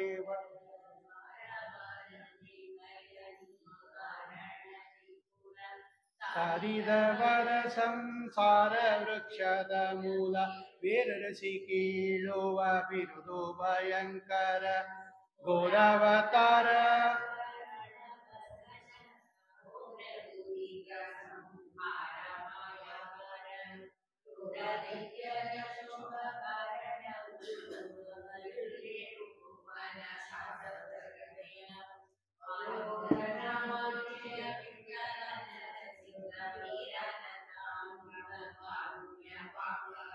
ಇದು ಒಂದು ನುಡಿ. ತಾಳಗಳು ಬೇರೆ ಬೇರೆ ಇರುತ್ತೆ. ಸುಳಾದಿಲಿ ಒಂದೊಂದು ನುಡಿ ಒಂದೊಂದು ತಾಳದಲ್ಲಿರುತ್ತೆ. ಆ ತಾಳಕ್ಕೆ ತಕ್ಕಂತೆ ಹೇಳಬೇಕು, ಕಂಟಿನ್ಯೂಟಿ ಇರುತ್ತೆ. ಇದು ಸುಳಾದಿಯ ಲಕ್ಷಣ. ಮೊದಲು ಈ ಸುಳಾದಿಯ ಪ್ರಾರಂಭದಲ್ಲಿ ವಿಜಯದಾಸರು ಹೇಳುತ್ತಾರೆ, ಅಜ್ಞಾನ ತಿಮಿರಚ್ಛೇದಂ ಅನ್ನೋದು ಜ್ಞಾಪಕ ಇಟ್ಕೊಳ್ರಿ. ಏನು ಅಜ್ಞಾನವನ್ನ ಈ ನುಡಿಯಲ್ಲಿ ಪರಿಹಾರ ಮಾಡಿದ್ದಾರೆ ಅಂತ ಕೇಳಿದಾಗ, ಮೊದಲು ವೀರಸಿಂಹನೆ ನಾರಸಿಂಹನೆ ದಯಾ ಪಾರಾವರ. ಪಾರಾವಾರ ಅಂದರೆ ಸಮುದ್ರ, ಪಾರಾವಾರ ಅಂದರೆ ಸಮುದ್ರ, ದಯಾ ಸಮುದ್ರ ಅಂತ ಅರ್ಥ. ವೀರಸಿಂಹನೆ, ಸಿಂಹ ಶಬ್ದಕ್ಕೆ ಸಂಸ್ಕೃತದಲ್ಲಿ ಶ್ರೇಷ್ಠ ಅಂತ ಅರ್ಥ. ಸಿಂಹ ಶ್ರೇಷ್ಠ ಅಂತ ಅರ್ಥ. ವೀರಸಿಂಹ, ಯಾರ್ಯಾರು ವೀರರು ಅಂತಿದ್ದಾರೆ ಅವರಿಗೆಲ್ಲರಿಗೂ ಶ್ರೇಷ್ಠನಾಗಿರ್ತಕ್ಕಂಥವನು ವೀರಶ್ರೇಷ್ಠ, ಅತ್ಯಂತ ಪರಾಕ್ರಮಶಾಲಿ ವೀರಸಿಂಹ, ಜಯಸಿಂಹ. ಅದಕ್ಕೆ ಎಲ್ಲ ಸಿಂಹಗಳು ಉಂಟು. ವೀರಸಿಂಹ ಅಂದರೆ ಅತ್ಯಂತ ಶ್ರೇಷ್ಠವಾದ ಬಲವುಳ್ಳವನು ಅಂತ ಅರ್ಥ. ಅದಕ್ಕೆ ಯಾಕೆ ಅದನ್ನು ಪ್ರಯೋಗ ಮಾಡಿದ್ದಾರೆ ಅಂದರೆ, ಈ ಹಿರಣ್ಯಕಶಿಪು ಇದಾನಲ್ಲ, ಇವನಿಗೆ ನನಗೆ ಸಮಾನರಾಗಿರ್ತಕ್ಕಂಥ ಬಲಶಾಲಿಗಳು ಯಾರೂ ಇಲ್ಲ ಅಂತ ಒಂದು ಅಹಂಕಾರ ಇತ್ತು. ಬ್ರಹ್ಮದೇವರ ವರದಿಂದ ಗರ್ವಿತನಾಗಿ ನನ್ನಿನ್ಯಾರೂ ಸಂಹಾರ ಮಾಡೋದಿಲ್ಲ, ನಾನು ಅಜೇಯ, ನಾನು ಅಮರ, ನಾನು ಏನು ಬೇಕಾದ್ರೆ ಮಾಡ್ಬೋದು ಅಂತಕ್ಕಂತಹ ಒಂದು ಕೆಟ್ಟ ಅಜ್ಞಾನ ಇತ್ತು. ಇದೇ ಅಜ್ಞಾನ ಅಂದರೆ, ನನ್ನ ಸಮಾನ ಯಾರಿಲ್ಲ. ಅದಕ್ಕೆ ಭಗವಂತ ಹೇಳ್ದ, ನೀನಿಷ್ಟು ಬಲಶಾಲಿಯಾಗಿದೆಯಾ, ನಿನ್ನನ್ನು ಮೀರಿಸಿರುವ, ನಿನಗೆ ಬ್ರಹ್ಮದೇವರ ವರ ಇದೆ, ಬ್ರಹ್ಮದೇವರ ವರದ ಬಲದಿಂದ ನೀನು ನಾನು ಬಹಳ ವೀರ ಅಂತ ತಿಳ್ಕೊಂಡಿದೀಯ. ಅವನೇ ಹೇಳ್ತಾನೆ ಸಪ್ತಮ ಸ್ಕಂದದಲ್ಲಿ, ಲೇ ಪೋರ ಪ್ರಹ್ಲಾದ, ನನ್ನನ್ನು ನೋಡಿದರೆ 3 ಲೋಕವೂ ಕೂಡ ಗಡಗಡ ಅಂತ ನಡಗತ್ತೆ, ನಿನಗೇನು ಹೆದರಿಕೆ ಇಲ್ವಾ ಅಂತ ಕೇಳುತ್ತಾನೆ. ಅಂದ್ರೆ ಏನರ್ಥ? ನಾನು ಎಲ್ಲ ಲೋಕಗಳನ್ನು ಗೆದ್ದುಬಿಟ್ಟಿದ್ದೀನಿ, ನನಗೆ ಎದುರು ಯಾರೂ ಇಲ್ಲ, 3 ಲೋಕದಲ್ಲಿ ನನ್ನ ಎದುರಿಗೆ ನಿಂತ್ಕೊಂಬರು ಯಾರೂ ಇಲ್ಲ, ನನಗೆ ಬ್ರಹ್ಮದೇವರ ವರ ಇದೆ ಅಂತ ಅವನಿಗೆ ಗರ್ವ. ಪ್ರಹ್ಲಾದರಾಜರು ಹೇಳುತ್ತಾರೆ, ನೋಡು ಅಪ್ಪ, ನೀನು ವರವನ್ನು ಪಡೆದಿರ್ಬೋದು ಬ್ರಹ್ಮದೇವರಿಂದ, ಆದರೆ ಬ್ರಹ್ಮದೇವರಿಗಿಂತ ಮೇಲೆ ಇನ್ನೊಬ್ಬ ಇದ್ದಾನೆ, ಅವನೇ ವೀರಸಿಂಹ. ವೀರಸಿಂಹ ಅಂದರೆ ವೀರದಲ್ಲೆಲ್ಲ ಶ್ರೇಷ್ಠರಾಗಿರ್ತಕ್ಕಂಥವರು, ಅಪರಿಮಿತವಾಗಿರ್ತಕ್ಕಂತಹ ಬಲವುಳ್ಳವರು. ಸ್ವಾಭಾವಿಕಿ ಜ್ಞಾನ ಬಲಕ್ರಿಯಾಚ, ಸಹಜವಾದ ಸ್ವರೂಪ ಬಲದಿಂದ ಕೂಡಿರುವವನು. ಅದಕ್ಕೆ ಭಗವಂತನಿಗೆ ವೀರಸಿಂಹ ಅಂತ ಕರೀತಾರೆ. ಆ ಪದ ಯಾಕೆ ಪ್ರಯೋಗ ಮಾಡಿದ್ರು? ಹಿರಣ್ಯಕಶಿಪುವನ್ನಲ್ಲ, ಬ್ರಹ್ಮದೇವರಿಗಿಂತಲೂ ವೀರ ಭಗವಂತ, ವಾಯುದೇವರಿಗಿಂತಲೂ ವೀರ ಭಗವಂತ, ಶ್ರೇಷ್ಠ, ಸರ್ವಶ್ರೇಷ್ಠ ಬಲಿಷ್ಠ ಭಗವಂತ. ಬಲ ಬಲಂ ಬಲವತಾಮಸ್ಮಿ ಭಗವದ್ಗೀತೆಯಲ್ಲಿ ಹೇಳ್ತಾನೆ ಭಗವಂತ. ಅಷ್ಟೇ ಅಲ್ಲ, ಹಿರಣ್ಯಕಶಿಪು, ನಿನಗೆ ಬಲವನ್ನ ಕೊಟ್ಟಿರುವವನು ನಮ್ಮ ಸ್ವಾಮಿ ನರಸಿಂಹದೇವರು, ಅವನು ವೀರಸಿಂಹ. ನೀನು ಯಾರ ಈ ಒಂದು ವರದಿಂದ ಇಷ್ಟೊಂದು ಗರ್ವ ಪಡ್ತಾ ಇದೆಯಲ್ಲ, ಅಂತಹ ಬ್ರಹ್ಮದೇವರಿಗೂ ವರವನ್ನು ಕೊಟ್ಟಿರುವವನು ಭಗವಂತ, ಅವನು ವೀರಸಿಂಹ. ವೀರರು ಅಂತ ಯಾರ್ಯಾರಿದ್ದಾರೆ ಜಗತ್ತಿನಲ್ಲಿ ಅವರಿಗೆಲ್ಲರಿಗೂ ಸಿಂಹ ಶ್ರೇಷ್ಠ ಅವನು. ನಾರಸಿಂಹ ಅಂದ್ರೆ 2. ನರ ಸಿಂಹ ಎರಡೂ ಇರುವವನು ನಾರಸಿಂಹ ಅಂತ ಒಂದು ಅರ್ಥ. ಆದರೆ ನರರು ಅಂದ್ರೆ ಪುರುಷರು, ಪುರುಷರಲ್ಲಿ ಸಿಂಹ ಅಂದ್ರೆ ಶ್ರೇಷ್ಠ, ಪುರುಷ ಶ್ರೇಷ್ಠ, ಅರ್ಥಾತ್ ಪುರುಷೋತ್ತಮ ಅಂತ ಅರ್ಥ. ನಾರಸಿಂಹ ಅಂದ್ರೆ ಪುರುಷೋತ್ತಮ ಅಂತ ಅರ್ಥ. ಭಗವಂತ ಎಲ್ಲರಿಗಿಂತ ಮೇಲಿದ್ದಾನೆ. ನರಸಿಂಹ ಶಬ್ದಕ್ಕೆ ಅರ್ಥ ಅದು. ನರಾಣ ಸಿಂಹ, ನರರಿಗೆಲ್ಲ ಸಿಂಹ ಅವನು. ನರ ಸಂಬಂಧಿ ನಾರ, ಎಲ್ಲರಿಗೂ ಕೂಡ ಶ್ರೇಷ್ಠನಾಗಿರ್ತಕ್ಕಂಥವನು, ಅರ್ಥಾತ್ ಸರ್ವೋತ್ತಮ, ಪುರುಷೋತ್ತಮ ಅನ್ನೋ ಅರ್ಥದಲ್ಲಿ ನಾರಸಿಂಹ ಶಬ್ದ ಇದೆ. ಅವನನ್ನು ಹಂಗೆ ಸ್ತೋತ್ರ ಮಾಡಬೇಕು, ವೀರಸಿಂಹನೇ ನಾರಸಿಂಹನೇ. ಆದರೆ ಅವನು ಅಷ್ಟು ಶ್ರೇಷ್ಠನಾಗಿದ್ದರೂ ಕೂಡ ದಯಾ ಪಾರಾವರ, ಕರುಣಾಮೂರ್ತಿ ಅವನು ಭಗವಂತ. ಪಾರಾವಾರ, ದಯಾ ಅಷ್ಟಿಷ್ಟಿಲ್ಲ ಭಗವಂತನ ಹತ್ರ. ಹೇಗೆ ಸಮುದ್ರದಲ್ಲಿ ನೀರು ಹೇರಳವಾಗಿರುತ್ತೋ, ಎಷ್ಟು ತೆಗೆದರೂ ಸಮುದ್ರದ ಖಾಲಿ ಆಗತ್ತೆ ಅಂತ ಇಲ್ವೇ ಇಲ್ಲ ಸಮುದ್ರ, ಹಾಗೆ ಭಗವಂತ ದಯಾ ಸಮುದ್ರ, ದಯಾ ಪಾರಾವಾರ ಅಂತ ಕರೀತಾರೆ. ಅಂದ್ರೆ ದೊಡ್ಡ ಮನುಷ್ಯ ಆಗಿದ್ರೂ ಕೂಡ, ಸರ್ವೋತ್ತಮ ಆಗಿದ್ರೂ ಕೂಡ ಅತ್ಯಂತ ದಯಾಳು ಪರಮಾತ್ಮ. ಯಾಕದನ್ನೆಲ್ಲ ಪ್ರಯೋಗ ಮಾಡಿದ್ದಾರೆ ಅಂದರೆ, ಅವನು ಅಷ್ಟು ದೊಡ್ಡ ಮಹಾಮನುಷ್ಯ ಭಗವಂತ, ನಾವು ತುಂಬ ಚಿಕ್ಕೋರು, ಅಲ್ಪರು, ನಾವು ಕರೆದರೆ ಬರ್ತಾನ ಇಲ್ವಾ? ಲೋಕದಲ್ಲಿ ದೊಡ್ಡ ಮನುಷ್ಯರು ಸಣ್ಣವರು ಕರೆದರೆ ಬರೋದಿಲ್ಲ. ಅಂತಹ ದೊಡ್ಡ ಇದನ್ನು ಕೇಳ್ತಾನೆ ಭಗವಂತ. ಅರ್ಜುನ ಕೇಳ್ತಾನೆ ಭಗವದ್ಗೀತೆಯಲ್ಲಿ, ಸ್ವಾಮಿ ನೀನು ಇಂಥ ತುಂಬ ದೊಡ್ಡವನು ಅಂತ ಹೇಳ್ತೀಯ, ಸರ್ವೋತ್ತಮ ಅಂತ ಹೇಳ್ತೀಯ, ಸರ್ವತ್ರ ವ್ಯಾಪ್ತ ಅಂತ ಹೇಳ್ತೀಯ, ಎಲ್ಲ ಕಡೆ ಇದ್ದೀನಿ ಅಂತ ಹೇಳ್ತೀಯ, ಇಂಥ ದೊಡ್ಡ ಮಹಾಮಹಿಮ ನಮಗೆ ಸಿಗ್ತೀಯ ನೀನು ಸುಲಭವಾಗಿ ಅಂತ ಕೇಳಿದಾಗ ಆಗ ಭಗವಂತ ಹೇಳದು ಪತ್ರಂ ಪುಷ್ಪಂ ಫಲಂ ತೋಯಂ ಯೋಮೇ ಭಕ್ತ್ಯಾ ಪ್ರಯಚ್ಛತಿ. ಸ್ವಾಮಿ ಹೇಳ್ದ, ನಾನು ತುಂಬಾ ದೊಡ್ಡವನಾಗಿರ್ಬೋದಪ್ಪ, ನೀವು ಅಷ್ಟು ಶ್ರೀಮಂತರಾಗಿರ್ಬೇಕು ಅಂತ ಏನು ನಿಯಮ ಇಲ್ಲ. ನನಗೆ ನೀವು ಭಕ್ತಿ ಕೊಡಿರಿ ಸಾಕು. ಯೋಮೇ ಭಕ್ತ್ಯಾ ಪ್ರಯಚ್ಛತಿ. ಒಂದು ತುಳಸಿ ದಳ ಕೊಡ್ರಿ, ಒಂದು ಹೂವು ಕೊಡ್ರಿ, ನಿಷಿದ್ಧವಲ್ಲದ, ರಾಯರು ಬರೀತಾರೆ, ನಿಷಿದ್ಧವಲ್ಲದ ಪತ್ರ, ನಿಷಿದ್ಧವಲ್ಲದ ಪುಷ್ಪ, ನಿಷಿದ್ಧವಲ್ಲದ ಫಲ, ತೋಯ, ನೀರು ಕೊಡ್ರಿ ಕಡೆಗೆ. ನಾನು ಭಕ್ತಿಯಿಂದ ಕೊಟ್ಟರೆ ಅದನ್ನು ಸ್ವೀಕಾರ ಮಾಡ್ತೀನಿ ಅಂತಾನೆ ಭಗವಂತ. ಆದರೆ ನೀವು ಭಕ್ತರಾಗಿರ್ಬೇಕು, ನನ್ನಲ್ಲಿ ಭಕ್ತಿ ಇರಬೇಕು. ಆದ್ದರಿಂದ ನೀವು ನನ್ನನ್ನು ಒಲಿಸ್ಕೊಳ್ಳೋದಿಕ್ಕೆ, ನಾನು ತುಂಬ ದೊಡ್ಡವನು, ಸರ್ವೋತ್ತಮ, ಪುರುಷೋತ್ತಮ, ನನ್ನನ್ನು ಕರ್ಕೊಳ್ಳೋದಿಕ್ಕೆ, ನನ್ನನ್ನು ಬರಮಾಡ್ಕೊಳ್ಳೋದಿಕ್ಕೆ ತುಂಬ ಖರ್ಚು ಮಾಡಬೇಕು ಅಂತೇನಿಲ್ಲ. ನೀವು ಭಕ್ತಿ ಅಂತಕ್ಕಂತಹ ಒಂದು ಸಣ್ಣದಾದ ಅದನ್ನು ಗುಣವನ್ನು ಇಟ್ಕೊಂಡ್ಬಿಟ್ರೆ ಸಾಕು, ನಾನು ನಿಮಗೆ ಸಿಗ್ತೀನಿ. ಅಷ್ಟು ಕರುಣಾಶಾಲಿ ಭಗವಂತ.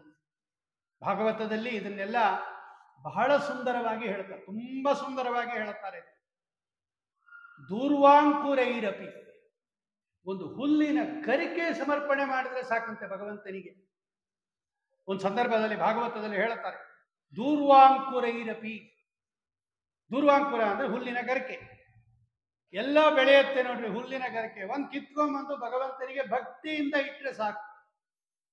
ಒಂದು ದಳ ಶ್ರೀ ತುಳಸಿ ಬಿಂದು ಗಂಗೋದಕವು ಇಂದಿರಾರಮಣೆಗೆ ಅರ್ಪಿತವೆನ್ನಲು.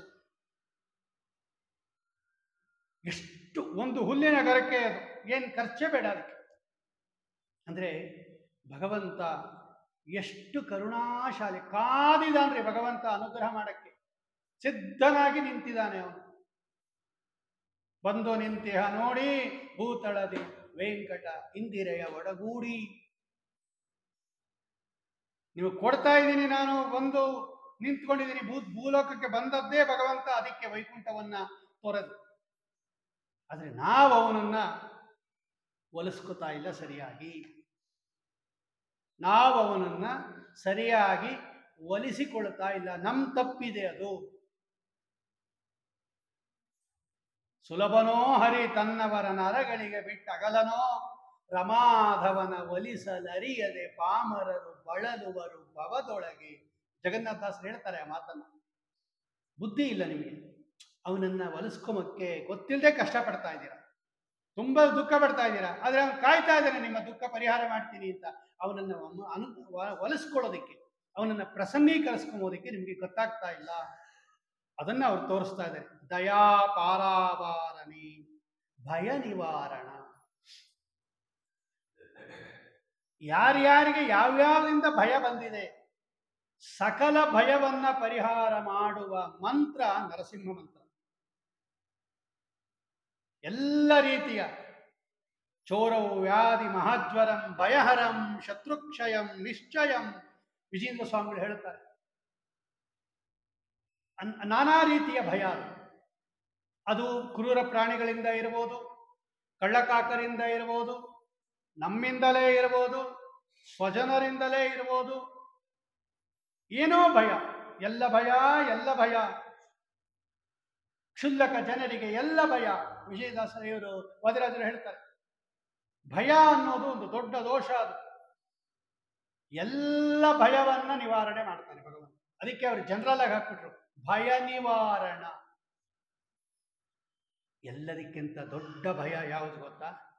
ಸಂಸಾರ ಭಯ. ಬೇರೆ ಭಯ ಇದೆಯೋ ಇಲ್ಲೋ ಗೊತ್ತಿಲ್ಲ, ಆದರೆ ಸಂಸಾರ ಭಯ ಅಂತೂ ಇದ್ದೇ ಇದೆ ಎಲ್ಲರಿಗೂ ಕೂಡ. ಎಲ್ಲರಿಗೂ ಇದೆ ಅದು. ಏನು ಸಂಸಾರ ಭಯ ಅಂದ್ರೆ ಮತ್ತೆ ಮತ್ತೆ ಹುಟ್ಟೋದು, ಮತ್ತೆ ಮತ್ತೆ ಸಾಯೋದು. ತಿರುಗಿ ಪುಟ್ಟಲಾರೆ ಪರರ ಬಾಧಿಸಲಾರೆ, ಪರರ ಬಾಧಿಸಲಾರೆ, ಪರಿಪರಿಯ ತಾಪವನು ತಾಳಲಾರೆ. ಶ್ರೀಪಾದರಾಜರು ಹೇಳ್ತಾರೆ, ತಿರುಗಿ ಪುಟ್ಟಲಾರೆ. ರಂಗವಿಠಲನನ್ನ ಸ್ತೋತ್ರ ಮಾಡುವಾಗ ಶ್ರೀಪಾದರಾಜರು ನಮ್ಮ ಪರವಾಗಿ ಹೇಳ್ತಾರೆ, ಮತ್ತೆ ಮತ್ತೆ ಹುಟ್ಟೋದಿಲ್ಲ ಸ್ವಾಮಿ, ಸಾಕಾಗೋಗಿದೆ ನನಗೆ. ಇದೇ ದೊಡ್ಡ ಭಯ, ಸಂಸಾರ ಭಯ. ಭಯ ನಿವಾರಣ. ಪ್ರಹ್ಲಾದರಾಜರಿಗೆ ಹಿರಣ್ಯಕಶಿಪುವಿನಿಂದ ಭಯ ಬಂದಿತ್ತು, ಬೇಕಾದಷ್ಟು ತೊಂದರೆ ಕೊಟ್ಟ, ಮುಂದೆ ಅವರೇ ಹೇಳುತ್ತಾರೆ. ಆದರೆ ನಮಗೆ ಎಲ್ಲದರಿಂದಲೂ ಭಯನೇ. ನಮಗೆ ನಾನಾ ರೀತಿಯ ಭಯ, ಜೀವ ಭಯ ಇದೆ, ಆಹಾರದ ಭಯ ಇದೆ, ಆಶ್ರಯದ ಭಯ ಇದೆ, ಏನಾಗತ್ತೋ ಅಂತ ಭಯ ಇದೆ. ಸಕಲ ರೀತಿಯ ಭಯವನ್ನು ಪರಿಹಾರ ಮಾಡತಕ್ಕಂಥ ಒಂದು ನರಸಿಂಹ ಮಂತ್ರ, ಭಯ ನಿವಾರಣ ಮಂತ್ರ. ಅದು ನಿರ್ಗುಣ. ನಿವಾರಣ ಅಂದ್ರೆ ಏನು ಗೊತ್ತಾ? ಭಯ ವಾರಣ ಅಂದಿದ್ರೆ ಸಾಕಾಗಿತ್ತು. ನಿವಾರಣ ಅಂದ್ರೆ ಪರ್ಮನೆಂಟ್ ಆಗಿ ತೆಗೆದು ಬಿಡ್ತಾನೆ ಅಂತ ಅರ್ಥ. ನಿತರಾಂ ವಾರಣ. ಅದು ವಾರಣ ಅಂದ್ರೆ ಸಂಸ್ಕೃತದಲ್ಲಿ ತೆಗೀತಾನೆ ಅಂತ ಅರ್ಥ. ನಿವಾರಣ ಅಂದ್ರೆ ಪರ್ಮನೆಂಟ್ ಆಗಿ ತೆಗೆದು ಬಿಡ್ತಾನೆ ಅಂತ ಅರ್ಥ. ಭಯ ಬರೋದೇ ಇಲ್ಲ ನಿಮಗೆ. ಏನೋ ಟೆಂಪ್ರರಿಯಾಗಿ ಬಂದಿತ್ತು, ವಾಸಿ ಆಯ್ತು, ತಿರ್ಗಾ ಬಂತು ಅಂತಿಲ್ಲ. ಭಯ ನಿವಾರಣ. ನೀ ಅಂದ್ರೆ ನಿತರಾಂ, ಮೂಲ, ಬೇರೊರೆಸಿ ಕೀಳುವ ಅಂತ ಮುಂದೆ ಇದೆ ನೋಡಿ. ಗಿಡಕ್ಕೆ ಬೇರೆ ತೆಗೆದು ಬಿಟ್ರೆ ಬೆಳೆಯೋದೇ ಇಲ್ಲ ತಿರ್ಗಾ. ಬರೀ ಕೊಂಬೆ ಕತ್ತರಿಸಿದ್ರೆ ಮತ್ತೆ ಮತ್ತೆ ಬೆಳೆಯುತ್ತೆ. ನೀವು ಬೇರು ಸಹಿತ ಗಿಡ ಕಿತ್ತಾಕ್ಬಿಟ್ರೆ ಮತ್ತೆ ಬೆಳೆಯೋದೇ ಇಲ್ಲ. ಬೇರೊರೆಸಿ ಕೀಳುವ ಬಿರುದು ಭಯಂಕರ ಅಂತ ಮುಂದೆ ಇದೆ. ಅದು ನಿವಾರಣ. ನಿತರಾಂ ವಾರಣ. ಚೆನ್ನಾಗಿ ತೆಗೆದುಬಿಡ್ತಾನಂತೆ ಭಗವಂತ. ಪುಟ್ಟಿಸಲೇ ಬೇಡ ಇನ್ನು, ಪುಟ್ಟಿಸಿದಕ್ಕೆ ಪಾಲಿಸಿನ್ನು, ಇಷ್ಟು ಮಾತ್ರ ಬೇಡಿ ಕೊಂಬೆ ಶ್ರೀಕೃಷ್ಣನೇ. ಕನಕದಾಸರು ಇದನ್ನೇ ಹೇಳೋದು. ಭಯ ನಿವಾರಣ. ಚೆನ್ನಾಗಿ ಮತ್ತೊಮ್ಮೆ ಈ ಸಂಸಾರಕ್ಕೆ ಬರಲೇಬಾರದು ಹಂಗೆ ತೆಗೆದು ಬಿಡ್ತಾನೆ. ಆಮೇಲೆ ನಿರ್ಗುಣ. ಭಗವಂತನಿಗೆ ಭಯ ಇದೆಯಾ ಅಂತ ಪ್ರಶ್ನೆ ಬಂತೀವ. ನಿರ್ಗುಣ ಅಂದ್ರೇನು? ಗುಣ ಇಲ್ಲ ಅಂತ ಮೇಲ್ನೋಟಕ್ಕೆ ಅರ್ಥ. ಈ ಪದ ಬೇರೆ ಮತದವರಿಗೆಲ್ಲ ತುಂಬಾ ಅನುಕೂಲ ಆಗೋಯ್ತು. ಅವರು ಪರಮತದವರು ಬ್ರಹ್ಮ ನಿರ್ಗುಣ ನಿರಾಕಾರ ಅಂತಾರೆ. ಅವನಲ್ಲಿ ಏನು ಗುಣ ಇಲ್ಲ, ಅವನಿಗೇನು ಆಕಾರ ಇಲ್ಲ, ಅವನಿಗೇನು ಕ್ರಿಯೆ ಇಲ್ಲ. ಅದೇ ಪದ ಪ್ರಯೋಗ ಮಾಡಿಬಿಟ್ಟಿದಾರಲ್ಲ ವಿಜಯದಾಸರು. ನೋಡಿ, ಇದೇ ಅಜ್ಞಾನ ತಿಮಿರಚ್ಛೇದಂ. ನಿರ್ಗುಣ ಅಂದ್ರೆ ಅವನಲ್ಲಿ ಏನು ಗುಣ ಇಲ್ಲ ಅಂತ ತಿಳ್ಕೊಂಡ್ಬಿಡ್ತೀವಿ ನಾವು. ಆದ್ರೆ ಸ್ತೋತ್ರ ಮಾಡ್ತಾ ಇದ್ದಾರೆ ನರಸಿಂಹದೇವರನ್ನ, ನೀನು ನಿರ್ಗುಣ. ಯಾಕೆ ಹಿಂಗ್ ಮಾಡಿದ್ರು? ನಾವು ಸಕಲ ಗುಣ ಪರಿಪೂರ್ಣ ಅಂತ ಹೇಳೋ ನಾವು ನಿರ್ಗುಣ ಅಂತ ಹೇಳ್ತಾ ಇದ್ದಾರಲ್ಲ ವಿಜಯದಾಸರು ಅಂತ ಪ್ರಶ್ನೆ ಬಂದ್ರೆ, ಗುಣಗಳು ಎರಡು ತರ. ಒಂದು ಅಪ್ರಾಕೃತ ಗುಣಗಳು, ಇನ್ನೊಂದು ಪ್ರಾಕೃತ ಗುಣಗಳು. ಪ್ರಾಕೃತ ಗುಣಗಳು ಅಂದ್ರೆ ಸತ್ವ, ರಜ, ತಮ ಅಂತ ಇದೆಯಲ್ಲ, ಇದಕ್ಕೆ ಪ್ರಾಕೃತ ಗುಣಗಳು ಅಂತ ಕರೀತಾರೆ. ಸತ್ವಗುಣ, ರಜೋಗುಣ, ತಮೋಗುಣ ಇದಿಲ್ಲ ಭಗವಂತನಲ್ಲಿ. ಪ್ರಕೃತಿಯ ಗುಣಗಳಾದ ಸತ್ವಗುಣ, ರಜೋಗುಣ, ತಮೋಗುಣ ಈ ಗುಣಗಳು ಭಗವಂತನಲ್ಲಿಲ್ಲ. ಯಾಕೆ ಅಂದ್ರೆ ಅವನು ಪ್ರಕೃತಿಯನ್ನ ಮೀರಿದವನು. ಪ್ರಕೃತಿ ಶಬ್ದ ವಾಚ್ಯಳಾದ ರಮಾದೇವಿಯನ್ನ ತನ್ನ ವಶದಲ್ಲಿ ಇಟ್ಕೊಂಡಿರೋನು. ಪ್ರಕೃತಿ ತತ್ವಕ್ಕೆ ನಿಯಾಮಕ ಭಗವಂತ. ಮಹತಃ ಪರಮವ್ಯಕ್ತ ಅವ್ಯಕ್ತಾತ್ ಪುರುಷ ಪರಃ ಪುರುಷಾನ್ ಅಪರಂ ಕಿಂಚಿತ್ ಸಾಕಾಷ್ಟ ಸಾ ಪರಾಗತಿ. ಭಗವಂತನಲ್ಲಿ ಈ ಪ್ರಾಕೃತ ಗುಣಗಳಿಲ್ಲ, ಅದಕ್ಕೆ ಅವನು ನಿರ್ಗುಣ. ನಿರ್ಗುಣ ಅಂದ್ರೆ ಗುಣ ಇಲ್ಲದವನು, ಪ್ರಾಕೃತ ಗುಣ ಇಲ್ಲದವನು ಅಂತ ಒಂದರ್ಥ. ನಿರ್ಗುಣ ಅಂದ್ರೆ ಗುಣನೇ ಇಲ್ಲ ಅಂತ ತಿಳ್ಕೊಂಡ್ಬಿಡ್ಬೇಡ್ರಿ. ಯಾಕೆ ಅಂದ್ರೆ ಈ ಮೇಲೆ ಹೇಳಿರೋದೆಲ್ಲ ಗುಣನೇ. ಅದು ದಯಾ ಪಾರಾವಾರ ಅನ್ನೋದು ಗುಣ ಅಲ್ವಾ? ದಯಾ ಅನ್ನೋದೊಂದು ಗುಣ ಅಲ್ವಾ? ದಯಾ ಸಮುದ್ರ ಅನ್ನೋದು ಒಂದು ಗುಣ ಅಲ್ವಾ? ಭಯ ನಿವಾರಣ ಅನ್ನೋದೊಂದು ಗುಣ ಅಲ್ವಾ? ಭಕ್ತರ ಭಯ ಪರಿಹಾರ ಮಾಡ್ತಾನೆ ಅಂದ್ರೆ ಅದೊಂದು ಗುಣ ಅಲ್ವಾ? ವೀರಸಿಂಹ ಅಂದ್ರೆ ವೀರ ಅನ್ನೋದೊಂದು ಗುಣ ಅಲ್ವಾ? ಇದೆಲ್ಲ ಗುಣನೇ.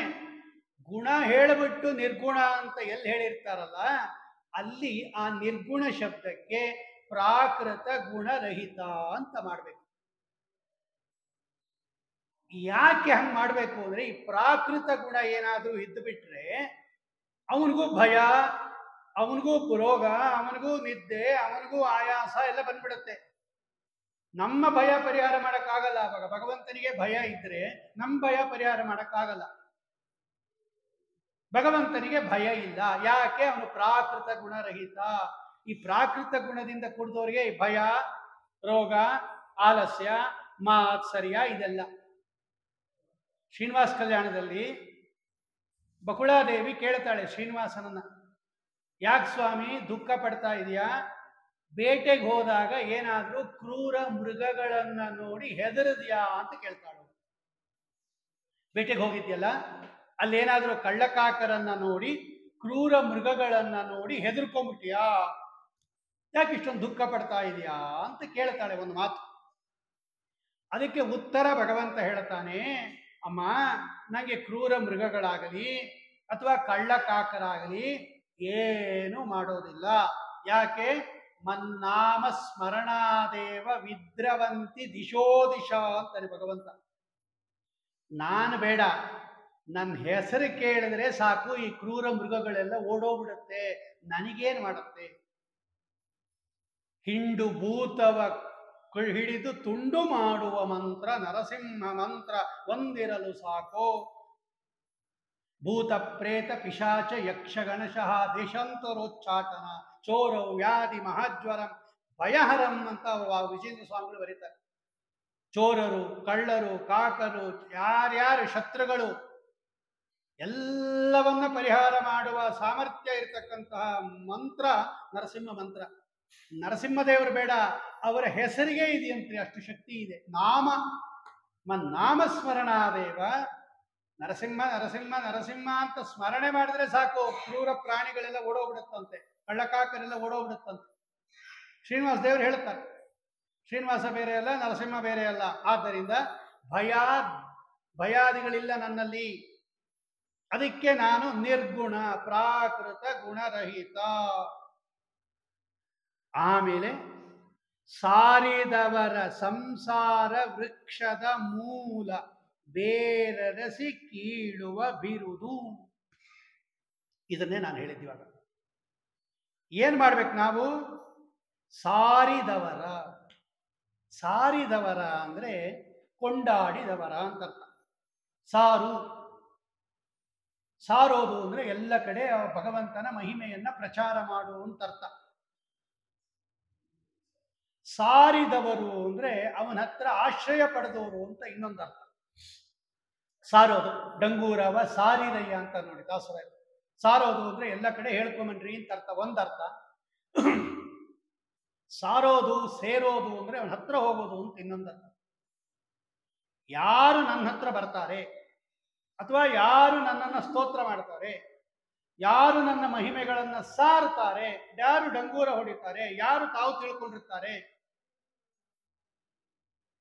ಇವರ ದುಃಖವನ್ನ ಸಂಸಾರ ವೃಕ್ಷದ ಮೂಲ ಬೇರರಸಿ ಕೀಳುವ ಬಿರುದು.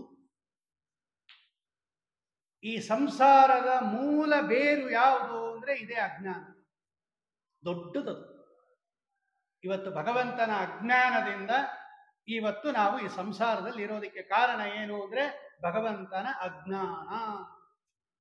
ಇದೇ ಸಂಸಾರದ ಮೂಲ ಬೇರು, ದುಃಖದ ಮೂಲ ಬೇರು. ಸಂಸಾರ ಅಂದ್ರೆ ದುಃಖ, ದುಃಖದ ಮೂಲ ಬೇರು ಅಜ್ಞಾನ. ಇದನ್ನ ಬೇರೊರಸಿ ಕೀಳುವ, ಮತ್ತೆ ಬರಲೇಬಾರದು, ಹಂಗೆ ತೆಗಿತಾನಂತೆ ಭಗವಂತ. ಅಜ್ಞಾನ ತಿಮಿರಚ್ಛೇದಂ ನೋಡು, ಅವನು ಮಾಡ್ತಾನೆ, ಇವರು ಮಾಡ್ತಾನೆ. ವೃಕ್ಷದ ಅಂದ್ರೇನು?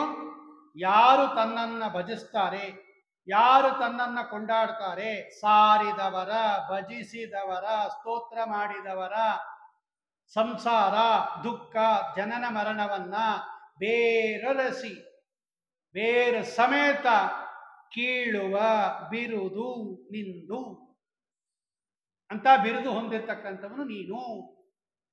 ಇದೇ ತಾನೇ ಭಗವಂತ ಹೇಳಿದ್ದು, ನಾನು ಅವರನ್ನ ಉದ್ಧಾರ ಮಾಡ್ತೀನಿ, ನಾನು ಅವರನ್ನ ಸಂಸಾರದಿಂದ ಉದ್ಧಾರ ಮಾಡ್ತೀನಿ, ಇದೇ ನನ್ನ ಕರ್ತವ್ಯ, ಇದೇ ನನ್ನ ಪ್ರತಿಜ್ಞೆ ಅಂತ ಭಗವಂತ ಸಾರಿ ಸಾರಿ ಹೇಳುತ್ತಾನವನು. ಭಯಂಕರ ಯಾರಿಗೆ? ದುಷ್ಟರಿಗೆ ಭಯಂಕರ. ಭಯಂ ಕರೋತಿ ಇತಿ ಭಯಂಕರ. ಬಿರುದು ಭಯಂಕರ. ಬೇರೊರೆಸಿ ಕೀಳುವ ಬಿರುದು ಅಂತ ಒಂದು ಭಯಂಕರ. ಯಾರಿಗೆ ಭಯಂಕರ ಅವನು? ಶತ್ರುಗಳಿಗೆ ಭಯಂಕರ, ಭಯವನ್ನ ಉಂಟು ಮಾಡುವವನು. ಅವನು ರೂಪದಿಂದಲೇ ಭಯಂಕರ ಭಗವಂತ. ಏನು ಹೆದರು ಬಿಟ್ಟರು ಅವರೆಲ್ಲ, ಹಿರಣ್ಯಕಶಿಪು ಮೊದಲಾದವರೆಲ್ಲ.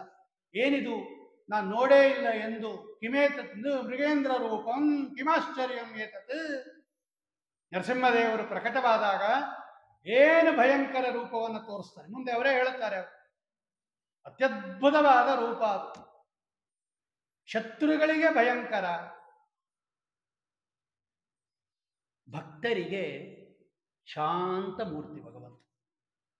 ಪ್ರಹ್ಲಾದರಾಜರು ಹೇಳ್ತಾರೆ ಭಗವಂತನನ್ನು ಸ್ತೋತ್ರ ಮಾಡುವಾಗ, ಈ ನಿನ್ನ ರೂಪಕ್ಕೆ ನಾನು ಹೆದರ್ಕೊಂಬೋದಿಲ್ಲ ಅಂತಾರೆ ಪ್ರಹ್ಲಾದರಾಜರು. ಅಂದ್ರೆ ನೋಡ್ರಿ, ಪ್ರಹ್ಲಾದರಾಜರಿಗೆ ಭಯ ಆಗಲಿಲ್ಲ, ಹಿರಣ್ಯಕಶಿಪುವಿಗೆ ಭಯ ಆಯಿತು. ಒಂದೇ ರೂಪ, ಒಂದೇ ಭಗವಂತನ ರೂಪ. ಪ್ರತಪ್ತ ಚಾಮಿ ಕರಚಂಡ ಲೋಚನಂ ಸ್ಫುರತ್ಸಟಾ ಕೇಸರ ಜೃಂಬಿತಾನನಂ. ಏನು ಅದು ಹುಬ್ಬುಗಂಟಿರೋದೇನು, ಫಳ ಫಳ ಫಳ ಹೊಳಿತಾ ಇರ್ತಕ್ಕಂತಹ ಕಣ್ಣುಗಳೇನು, ಕೋರೆ ದಾಡಿ ಏನು, ಆ ನಾಲಿಗೆ ಚಾಚಿರೋದೇನು, ಹುಬ್ಬುಗಂಟು ಹಾಕಿರೋದೇನು, ಕಿವಿಗಳು ಮೇಲೆ ನಿಂತಿರೋದೇನು. ಭಯಂಕರನೇ ಭಗವಂತ. ಯಾರಿಗೆ? ಶತ್ರುಗಳಿಗೆ. ಸ್ತುಹಿಶ್ರುತಂ ಗರ್ತಸದಂ ಯುವಾನಂ ಮೃಗನ್ನ ಭೀಮಂ. ವೇದ ಹೇಳುತ್ತಾ ಇದೆ, ಮೃಡಾಚರಿತ್ರೇ ರುದ್ರಸ್ತವಾನೋ ಅನ್ಯಂತೆ ಅಸ್ಮಿನ್ ಇವಪಂತು ಸೇನಾ. ಭೀಮ ಅಂತ ಹೆಸರು ಭಗವಂತನಿಗೆ. ಭೀಮ ಅಂದ್ರೆ ಭಯಂಕರ. ಅಲ್ಲಿ ಕೆಳಗಡೆ ವ್ಯಾಖ್ಯಾನಕಾರ ಬರೀತಾರೆ, ಭಯಂಕರ ಯಾರಿಗೆ? ಶತ್ರುಗಳಿಗೆ ಭಯಂಕರ ಭಗವಂತ. ಭಕ್ತರಿಗೆ ಆನಂದದಿಂದ ಹೋದ್ರು. ನೋಡ್ರಿ, ಪ್ರಹ್ಲಾದರಾಜರು 5 ವರ್ಷ ರೀ, 5 ವರ್ಷದ ಕೂಸು, ಏನು ಅಂಜಿಕೆ ಇಲ್ಲದೆ ಅಳುಕಿಲ್ಲದೆ ನರಸಿಂಹದೇವರ ಹತ್ರ ಹೋದ್ರು. ಬೇರೆಯವರೆಲ್ಲ ಅವರ ಹತ್ರ ಹೋಗೋದಿಕ್ಕೆ ಹೆದರ್ಕೊಂಡು ದೂರ ನಿಂತ್ಕೊಂಡ್ಬಿಟ್ಟಿದ್ದಾರೆ. ರಮಾದೇವಿಗೆ ಬ್ರಹ್ಮದೇವರಿಗೆಲ್ಲ ಭಯ ಇಲ್ಲ, ಈ ಕೂಸನ್ನ ಮುಂದೆ ಕಳಿಸ್ಬೇಕು ಅಂತ ಅವ್ರು ಹಿಂದೆ ಬಂದ್ಬಿಟ್ರು ಅಷ್ಟೇ. ಬೇರೆಯವರಿಗೆಲ್ಲ ಭಯಾನೇ. ಆ ಬೇರೆಯವರಿಗೆ ಭಯಾನೇ ಹೊರತು ಸಜ್ಜನರಿಗೆ ಭಗವಂತ ಭಯ ಅಲ್ಲ. ಭಯಂಕರೋತೀತಿ ಭಯಂಕರ. ದುಷ್ಟರಿಗೆ ಭಯವನ್ನ ಉಂಟು ಮಾಡುವವನು. ಘೋರ ಅವತಾರ. ಭಗವಂತನ ಕೆಲವು ಅವತಾರಗಳೆಲ್ಲ ತುಂಬ ಕೋಮಲ ಅವತಾರ. ರಾಮಾವತಾರ, ರಾಮಾವತಾರದಲ್ಲಿ ಎಷ್ಟು ಸುಂದರ ಭಗವಂತ ಅಂದ್ರೆ, ಕೃಷ್ಣಾವತಾರದಲ್ಲಿ, ರಾಮಾವತಾರದಲ್ಲಿ ಪ್ರತಿಯೊಬ್ಬರೂ ಬಂದು ಎತ್ಕೊಂಬರುತ್ತೆ ರಾಮನನ್ನ, ಕೃಷ್ಣನನ್ನು, ಅದರಲ್ಲೂ ಕೃಷ್ಣನನ್ನು. ಗೋಪಿಕಾಸ್ತ್ರೀಯರಂತೂ ಎತ್ಕೊಂಡೋಗ್ಬಿಡೋರಂತೆ, ಅವರು ಎಲ್ಲಿದ್ರೆ ಅಲ್ಲೇ ಎತ್ಕೊಂಡೋಗ್ಬಿಡ್ತಾರೆ. ಪೊಗದಿರೆಲೋ ರಂಗ ಬಾಗಿಲಿಂದಾಚೆಗೆ, ಪೊಗದಿರೆಲೋ ರಂಗ. ದಾಸರಾಯರನ್ನು ತೋರಿಸ್ತಾ ಇದ್ದಾರೆ ಅವರು. ಎಲ್ಲರೂ ಹುಡುಕ್ತಾ ಇರ್ತಾರಪ್ಪ ನಿನ್ನ, ಆಚೆ ಕಡೆ ಬಂದ್ರೆ ಎತ್ಕೊಂಡು ಹೋಗ್ಬಿಡ್ತಾರೆ, ಕಿಡ್ನಾಪ್ ಮಾಡ್ಬಿಡ್ತಾರೆ, ಎಲ್ಲೂ ಹೋಗಬೇಡ ಅಂತಾಳೆ ಅವಳು ಯಶೋಧಾದೇವಿ. ಸುರಮುನಿಗಳು ತಮ್ಮ ಹೃದಯ ಗಹ್ವರದಲ್ಲಿ ಪರಮಾತ್ಮನ ಕಾಣದೆ ಅರಸುವರು. ದೊರಕದ ವಸ್ತುವು ದೊರಕಿತು ತಮಗೆಂದು ಹೃದಯ ಗಹ್ವರದಲ್ಲಿ ಮರೆ ಮಾಡಿಕೊಳ್ಳುವರೋ. ಪೊಗದಿರೆಲೋ ರಂಗ. ಇಷ್ಟು ಆಕರ್ಷಕರಿ ಅವನು ಕೃಷ್ಣ. ಕೃಷ್ಣನನ್ನ ನೋಡಿ ಆಕರ್ಷಣೆಗೆ ಒಳಗಾಗದೇ ಇರೋರು ಇಲ್ಲವೇ ಇಲ್ಲ. ಅದಕ್ಕೆ ಅವನಿಗೆ ಕೃಷ್ಣ ಅಂತ ಹೆಸರು. ಎಲ್ಲರಿಂದ ಆಕರ್ಷಿತನಾದವನು, ಎಲ್ಲರನ್ನ ತನ್ನ ಕಡೆ ಸೆಳೆಯುವವನು. ಬರೀ ಮನುಷ್ಯರು ಅಂತ ತಿಳ್ಕೊಂಬೇಡಿ, ಪ್ರಾಣಿಗಳು. ಕೃಷ್ಣ ಕೊಳಲು ಊದ್ದ ಅಂದ್ರೆ ಹಿಂಡು ಹಿಂಡಾಗಿ ಬಂದ್ಬಿಡೋದಂತೆ ಹಸುಗಳು. ಇಷ್ಟು ಎಲ್ಲರನ್ನ ತನ್ನ ಕಡೆ ಸೆಳೆಯತಕ್ಕಂತಹ ಮುದ್ದು ಮೂರ್ತಿ ಅದು ಕೃಷ್ಣ. ಅದೇ ನರಸಿಂಹ ಮೂರ್ತಿ ಘೋರಾವತಾರ ಅಂತಾರೆ ವಿಜಯದಾಸ. ಒಬ್ರು ಹತ್ರನೇ ಹೋಗ್ಲಿಲ್ಲ. ಆಗ ಎಲ್ಲರೂ ಹತ್ರ ಬರ್ತಾ ಇದ್ರು, ಈಗ ಯಾರು ಹತ್ರನೇ ಹೋಗ್ಲಿಲ್ಲ. ನೋಡಿ, ಆ ಅವತಾರ ಹಂಗೆ, ಈ ಅವತಾರ ಹೀಗೆ. ರಾಮ ಎಲ್ಲರನ್ನ ಸಂತೋಷ ಪಡಿಸುವವನು. ರಾಮನನ್ನ ನೋಡಿದ್ರೆ ಸಾಕಂತೆ ಎಲ್ಲರೂ ಅಳುತ್ತಾ ಇರೋರು, ದುಃಖ ಪಡ್ತಾ ಇರೋರೆಲ್ಲ ನಗಕ್ ಶುರು ಮಾಡ್ಬಿಡೋರಂತೆ. ಅಂತ ಸುಂದರ ಮೂರ್ತಿ ಅದು. ಎಲ್ಲರನ್ನ ಸಂತೋಷ ಪಡಿಸುವವನು ರಾಮ. ಎಲ್ಲರನ್ನ ತನ್ನ ಕಡೆ ಸೆಳೆಯುವವನು ಕೃಷ್ಣ. ಎಂತಹ ಸುಂದರ ಮೂರ್ತಿಗಳದೆಲ್ಲ. ಆದರೆ ನರಸಿಂಹಾವತಾರ ಘೋರಾವತಾರ ಕರಾಳ ವದನ. ಏನು ಮುಖರಿ ಭಗವಂತನದು. ಅದನ್ನೇ ಅಲ್ಲಿ ಭಾಗವತ ವರ್ಣನೆ ಮಾಡಿದ್ರು. ಪ್ರತಪ್ತ ಚಾಮಿ ಕರಚಂಡಲೋಚನಂ ಸ್ಫುರತ್ಸಟಾಕೆ ಸರಜೃಂಬಿತಾನನಂ. ಹಂಗಂತ ಭಗವಂತ ಕರಾಳವದನ ಅಂದ್ರೆ ಹಂಗೆ ಇದೆ ಅಂತ ತಿಳ್ಕೊಬಿಡ್ಬೇಡಿ. ಭಗವಂತ ಭೀಕರ ಮುಖದುಳ್ಳವನು, ಕರಾಳ ಅಂತ ಕರೀತಾರಲ್ಲ, ಘೋರ ಮುಖವುಳ್ಳವನು ಅಂತ ತಿಳಿಬೇಡ್ರಿ. ದುಷ್ಟರಿಗೆ ಆಗಬೇಕಾಗಿದ್ದು ಯಾಕೆ? ಹಿರಣ್ಯಕಶಿಪುವಿಗೆ ತೋರಿಸ್ಬೇಕಾಗಿತ್ತು. ಯಾರು? ಎಲ್ಲಿದ್ದಾನೆ ನಿನ್ನ ಹರಿ? ಯಾರವನು? ಏನ್ ಮಾಡ್ತಾನವ? ನನ್ನನ್ನ ಕರಿ, ಅವನಿದ್ರೆ ರಕ್ಷಣೆ ಮಾಡ್ತಾನೆ, ನಿನ್ನ ಕೂಗು ಕರಿ ಅಂತ ಕೇಳಿದಾಗ ಅವನಿಗೆ ತೋರ್ಸಕ್ಕೆ ಬಂದಿರತಕ್ಕಂಥ ರೂಪ ಘೋರ ರೂಪ. ದುಷ್ಟರಿಗೆ ಘೋರ ರೂಪ, ದುಷ್ಟರಿಗೆ ಕರಾಳವದನ. ಆದರೆ ಅಘೋರ, ಮುಂದೆ ಅವರೇ ಹೇಳ್ತಾರೆ, ಕರಾಳವದನ ಅಘೋರ. ಯಾರಿಗೆ ಅಘೋರ? ಪ್ರಹ್ಲಾದರಾಜರಿಗೆ ಅಘೋರನೇ. ಶಾಂತ ಅಂತ, ಸುಂದರ ಮುಖವುಳ್ಳವನು. ಪ್ರಹ್ಲಾದರಾಜರಿಗೆ ಹಂಗೆ ತೋರಿಸ್ತಾನಂತೆ ಭಗವಂತ, ದುಷ್ಟರಿಗೆ ಹಂಗೆ ತೋರಿಸ್ತಾನ. ಆಚಾರ್ಯರು ಸುಮಧ್ವ ವಿಜಯದಲ್ಲಿ ಬದರಿಕಾಶ್ರಮಕ್ಕೆ ಹೋಗಿ ವಾಪಸ್ಸು ಬರುವಾಗ ಕಾಡಲ್ಲಿ ಬರ್ತಾ ಇದ್ರು ಅವರು. ಹಿಮಾಲಯ ಪರ್ವತದ ಮೇಲೆ ಕಾಲಿಟ್ಕೊಂಡು ಬರ್ತಾ ಇದ್ರು. ಒಂದೊಂದು ಪರ್ವತದ ಮೇಲೆ ಒಂದೊಂದು ಕಾಲಿಡೋರಂತೆ ಅವರು. ಹಂಗ ಹಾರ್ಕೊಂಬಂದವರಂತೆ ಅವರು. ಆ ಬಾರೋವಾಗ ದಾರಿಲಿ ಕಾಡಲ್ಲಿ ಬರುವಾಗ ಕ್ರೂರ ಪ್ರಾಣಿಗಳೇನಾದರೂ ಆಚಾರ್ಯರನ್ನ ನೋಡಿದ್ರೆ ಅವಕ್ಕಿಂತ ಕ್ರೂರವಾಗಿ ಕಾಣಿಸ್ಕೊಂಬರಂತೆ ಆಚಾರ್ಯ. ಈಗ ಸಿಂಹ ಹುಲಿ ನೋಡ್ತು ಆಚಾರ್ಯರು ಅಂದ್ರೆ ಅದು ಹೆದರ್ಕೊಂಡ್ಬಿಡೋದಂತೆ. ಅದು ವೀರ ದೃಷ್ಟಿಕೃತ ಸಿಂಹ ವಿಭ್ರಮ ಶಾಂತ ದೃಷ್ಟಿಕೃತ ಶಾಂತ ಸಮ್ಮದ ತತ್ರ ತತ್ರ ಪತಿಪತ್ಯ ವಿಭ್ರಮ ಪರ್ವತಾದವತಾರ ಸರ್ವದೀಹಿ. ಸುಮಧ್ವಜ. ವೀರ ದೃಷ್ಟಿಕೃತ ಸಿಂಹ ವಿಭ್ರಮ, ಶಾಂತ ದೃಷ್ಟಿಕೃತ ಶಾಂತ ಸಮ್ಮದ. ಕ್ರೂರ ಪ್ರಾಣಿಗಳು ನೋಡಿದ್ರೆ ಕ್ರೂರವಾಗಿ ಕಾಣಿಸ್ತಾ ಇದ್ರಂತೆ ಆಚಾರ್ಯ. ಅದೇ ಜಿಂಕೆ, ಮೊಲ, ನವಿಲು ಎಲ್ಲ ಶಾಂತ, ಹಸು, ಈ ಪ್ರಾಣಿಗಳು ನೋಡಿದ್ರೆ ಇನ್ನೂ ಶಾಂತವಾಗಿ ಕಾಣೋರಂತೆ. ಅದೇ ಆಚಾರ್ಯರು ಎಲ್ಲ ಹತ್ರ ಹೋಗೋದಂತೆ ಆಚಾರ್ಯ ಹತ್ರ. ನೋಡಿ, ಒಬ್ಬರೇ ಆಚಾರ್ಯರು, ಅವ್ರಿಗೆ ಹಂಗೆ ತೋರಿಸೋರು, ಇವ್ರು ಹೀಗೆ ತೋರಿಸೋರು. ವಾಯುದೇವರಿಗೆ ಆ ಶಕ್ತಿ ಇದೆ ಅಂದಮೇಲೆ ಭಗವಂತನಿಗೆ ಅವ್ರು ಕೊಟ್ಟಿರೋ ಶಕ್ತಿನೇ ಅದು. ಅದಕ್ಕೇನೆ ಘೋರವದನ ಹಿರಣ್ಯಕಶಿಪುವಿಗೆ, ಅಘೋರವದನ ಪ್ರಹ್ಲಾದರಾಜರು. ಅದಕ್ಕೆ ಪ್ರಹ್ಲಾದರಾಜರು ಏನು ಹೆದರ್ಕೊಂಬಂತೆ ಆನಂದದಿಂದ ಅಂತ ಘೋರ ರೂಪವನ್ನು ನೋಡಿ ನಗ್ತಾ ಇದ್ದಾರೆ ಅವರು. ಮೈಸೂರು ರಾಮಚಂದ್ರಾಚಾರ್ಯ ಒಂದು ಫೋಟೋ ತೋರಿಸ್ತಾನೆ ನೋಡಿ, ನರಸಿಂಹದೇವರ ಮೇಲೆ ಕೂತ್ಕೊಂಡು ನಗ್ತಾ ಇದ್ದಾರೆ. ಏನಿಂತ ರೂಪ ಅಂತ ಅವನು. ಹೌದು, ಬೇಕಾಗಿತ್ತು ಸ್ವಾಮಿ, ಬೇಕಾಗಿತ್ತು ಕೂಸು ನಿಮ್ಮಪ್ಪನ ಹೆದರ್ಸಕ್ಕೆ ಅಂತ ಅವನು. ಇಬ್ರು ಮಾತಾಡ್ತಾ ಇದ್ದಾರೆ ಪ್ರಹ್ಲಾದರಾಜನನ್ನು ಕೂಡಿಸ್ಕೊಂಡು. ಅವರು ನಗ್ತಾ ಇದ್ದಾನಂತೆ ಪ್ರಹ್ಲಾದ. ಏನ್ ಸ್ವಾಮಿ ಇಂಥ ಭಯಂಕರ ರೂಪ ತಗೊಂಡ್ಬಿಡಿ ಅಂತಾರೆ. ಹೋ ಅಂತ ನಗ್ತಾ ಇದ್ದಾನೆ ಭಗವಂತ, ಇವರು ನಗ್ತಾ ಇದ್ದಾರೆ. ಇದು ಶಾಂತ ಒಪ್ಪು. ಅಘೋರ, ಭಕ್ತರಿಗೆ ಅಘೋರ, ದುರಿತ ಸಂಹಾರ. ದುರಿತ ಅಂದ್ರೆ ಪಾಪಗಳು, ಅದನ್ನ ನಾಶ ಮಾಡತಕ್ಕಂಥವನು ದುರಿತ ಸಂಹಾರ. ಆಮೇಲೆ ಮಾಯಾಕಾರ. ಮಾಯಾಕಾರ ಅಂದ್ರೆ ಏನು? ಎಲ್ಲರೂ ಕೂಡ ಮಾಯಾ ಅಂದ್ರೆ ಭಗವಂತನ ರೂಪಗಳೆಲ್ಲ ಮಾಯಾ, ಕಲ್ಪಿತ ಅಂದ್ಬಿಟ್ರು. ಹಂಗಲ್ಲ. ಮಾಯಾಕಾರ ಅಂದ್ರೆ ಮಾಯ ಆಕಾರ, ಮಾಯಾ ಆಕಾರ, ಮಾಯಾಕಾರ. ಮಾಯಾ ಅಂದ್ರೆ ಇಚ್ಛೆ ಅಂತ ಅರ್ಥ. ಭಗವಂತನ ಇಚ್ಛೆಗೆ ಮಾಯಾ ಅಂತ ಕರೀತಾರೆ. ಇಚ್ಛೆಯಿಂದ ಸ್ವೀಕಾರ ಮಾಡಿರುವ ಆಕಾರ ಇದು. ತಾನು ಸ್ವೇಚ್ಛೆಯಿಂದ ಯಾವ ಆಕಾರ ಬೇಕಾದರೂ ತಗೋತಾನಂತೆ ಭಗವಂತ. ಆಯಾ ಕಾಲಕ್ಕೆ ಬೇಕಾಗಿರ್ತಕ್ಕಂತಹ ಆ ರೂಪವನ್ನ ಭಗವಂತ ಸ್ವೀಕಾರ ಮಾಡ್ತಾನೆ. ಈಗ ನೋಡ್ರಿ, ಆ ದೈತ್ಯರನ್ನೆಲ್ಲ ಮೋಹ ಮಾಡಬೇಕಾಗಿತ್ತು, ಅದಕ್ಕೆ ಸುಂದರ ಸ್ತ್ರೀ ರೂಪ ತಗೊಂಡ್ಬಿಟ್ಟ ಭಗವಂತ, ಹೆಣ್ಣು ರೂಪ ತಗೊಂಡ್ಬಿಟ್ಟ. ಆ ದೈತ್ಯರೆಲ್ಲ ಅವನ ಹಿಂದೆ ಬಂದ್ಬಿಟ್ಟು, ಆವಾಗ ಅದು ಬೇಕಾಗಿತ್ತು. ಅವಾಗ ನೋಡಿ ಎಂಥ ರೂಪ ತಗೊಂಡ್ಬಿಟ್ಟ ಭಗವಂತ. ಆ ಬಲಿಯನ್ನ ನಿಗ್ರಹ ಮಾಡಬೇಕಾಗಿತ್ತು, ಬ್ರಹ್ಮಚಾರಿ ರೂಪ ತಗೊಂಡ ಭಗವಂತ. ಮಂದರ ಪರ್ವತ ಎತ್ತಬೇಕಾಗಿತ್ತು, ಕೂರ್ಮ ರೂಪ ತಗೊಂಡ ಭಗವಂತ. ಆದ್ರೆ ಆಯಾ ಕಾಲಕ್ಕೆ ಏನೇನು ಬೇಕಾಗಿತ್ತೋ, ಯಾವ ತರ ಬೇಕಾಗಿತ್ತೋ ಆ ರೂಪವನ್ನು ಭಗವಂತ ಸ್ವೀಕಾರ ಮಾಡುತ್ತಾನೆ. ಸ್ವೇಚ್ಛೆಯಿಂದ ತಗೋತಾನೆ ಭಗವಂತ, ಕರ್ಮದಿಂದ ಬಂದದ್ದಲ್ಲ. ಮಾಯ ಆಕಾರ ಅಂದ್ರೆ ಇಚ್ಛೆಯಿಂದ ತಗೊಂಡಂತ ರೂಪ ಅದು. ಅತ್ತ ಪೂರ್ತಿ ಸಿಂಹನೂ ಅಲ್ಲ, ಇತ್ತ ಪೂರ್ತಿ ಮನುಷ್ಯನೂ ಅಲ್ಲ. ನ ಮೃಗಂ ನ ಮಾನುಷಂ.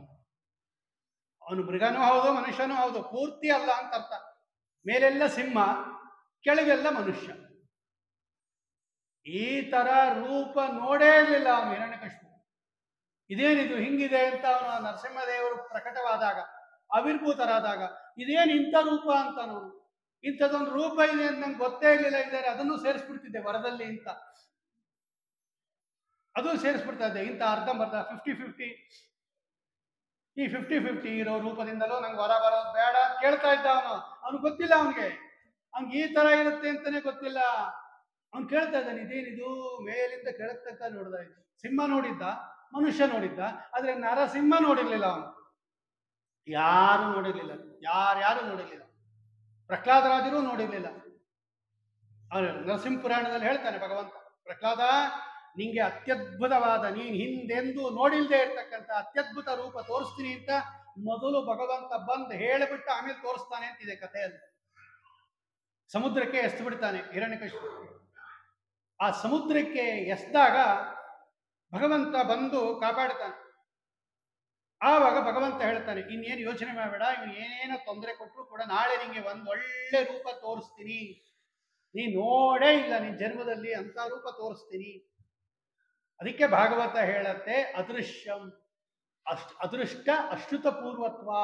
ನೋಡಿಲ್ಲ ಕೇಳಿಲ್ಲ, ಬೇರೆಯವರು ನೋಡಿಲ್ಲ, ಬೇರೆಯವರು ಕೇಳಿಲ್ಲ, ಅಂತ ರೂಪ ಅದು ನರಸಿಂಹ ರೂಪ. ಆದ್ದರಿಂದ ಮಾಯಾಕಾರ ಅಂದ್ರೆ ಮೋಸ ಮಾಡಿದ್ದಾನೆ, ಅದು ಇಲ್ಲ, ಸುಮ್ಮನೆ ತೋರಿಸ್ತಾ ಇದ್ದಾನೆ, ಇಂದ್ರಜಾಲ ಮಾಯಾ ಅಂತ ತಿಳ್ಕೊಂಡ್ಬಿಡಿ.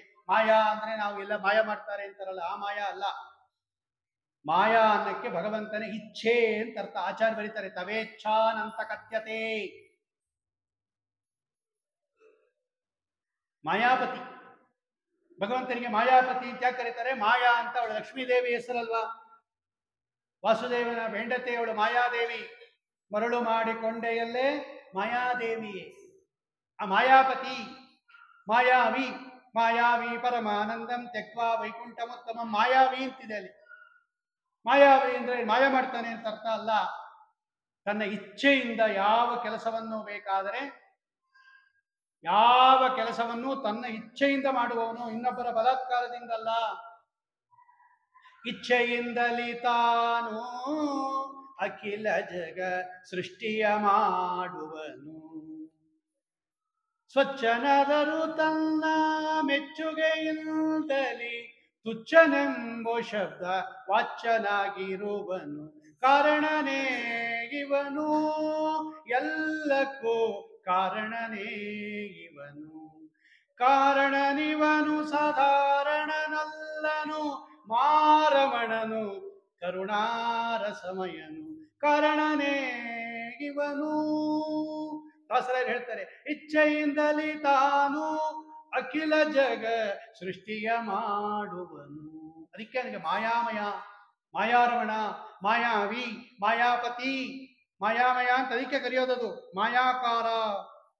ಈರೇಳು ಭುವನ ಸಾಗರದೊಡೆಯ, ಅಖಿಲಾಂಡ ಕೋಟಿ ಬ್ರಹ್ಮಾಂಡ ನಾಯಕ ಅಂತ. ಈರೇಳು ಅಂದ್ರೆ 2 ಏಳು ಅಂತ ಅರ್ಥ. ಸಂಸ್ಕೃತದಲ್ಲಿ ಈರ ಅಂದ್ರೆ ಜೋಡಿ ಅಂತ ಅರ್ಥ. ಈರೇಳು 7 × 2 14 ಅಂತ ಅರ್ಥ.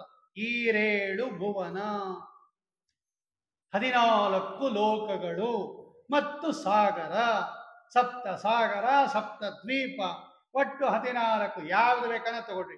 ಈರೇಳು ಭುವನ ಸಾಗರದೊಡೆಯ, ಅಖಿಲಾಂಡ ಕೋಟಿ ಬ್ರಹ್ಮಾಂಡ ನಾಯಕ ಭಗವಂತ.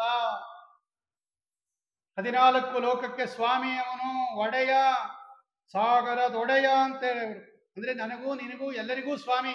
ಅದನ್ನೇ ಪ್ರಹ್ಲಾದರಾಜ ಹೇಳ್ತಾ ಇರೋದು. ಬರೀ ನನಗೆ ಮಾತ್ರ ಅಲ್ಲ, ನಿನ್ನ ಸ್ವಾಮಿ ಎಲ್ಲಿದ್ದಾನೆ ಅಂತ ಕೇಳಿದ್ದ ಅವನು. ಎಲ್ಲಿದ್ದಾನೆ ನಿನ್ನ ಸ್ವಾಮಿ?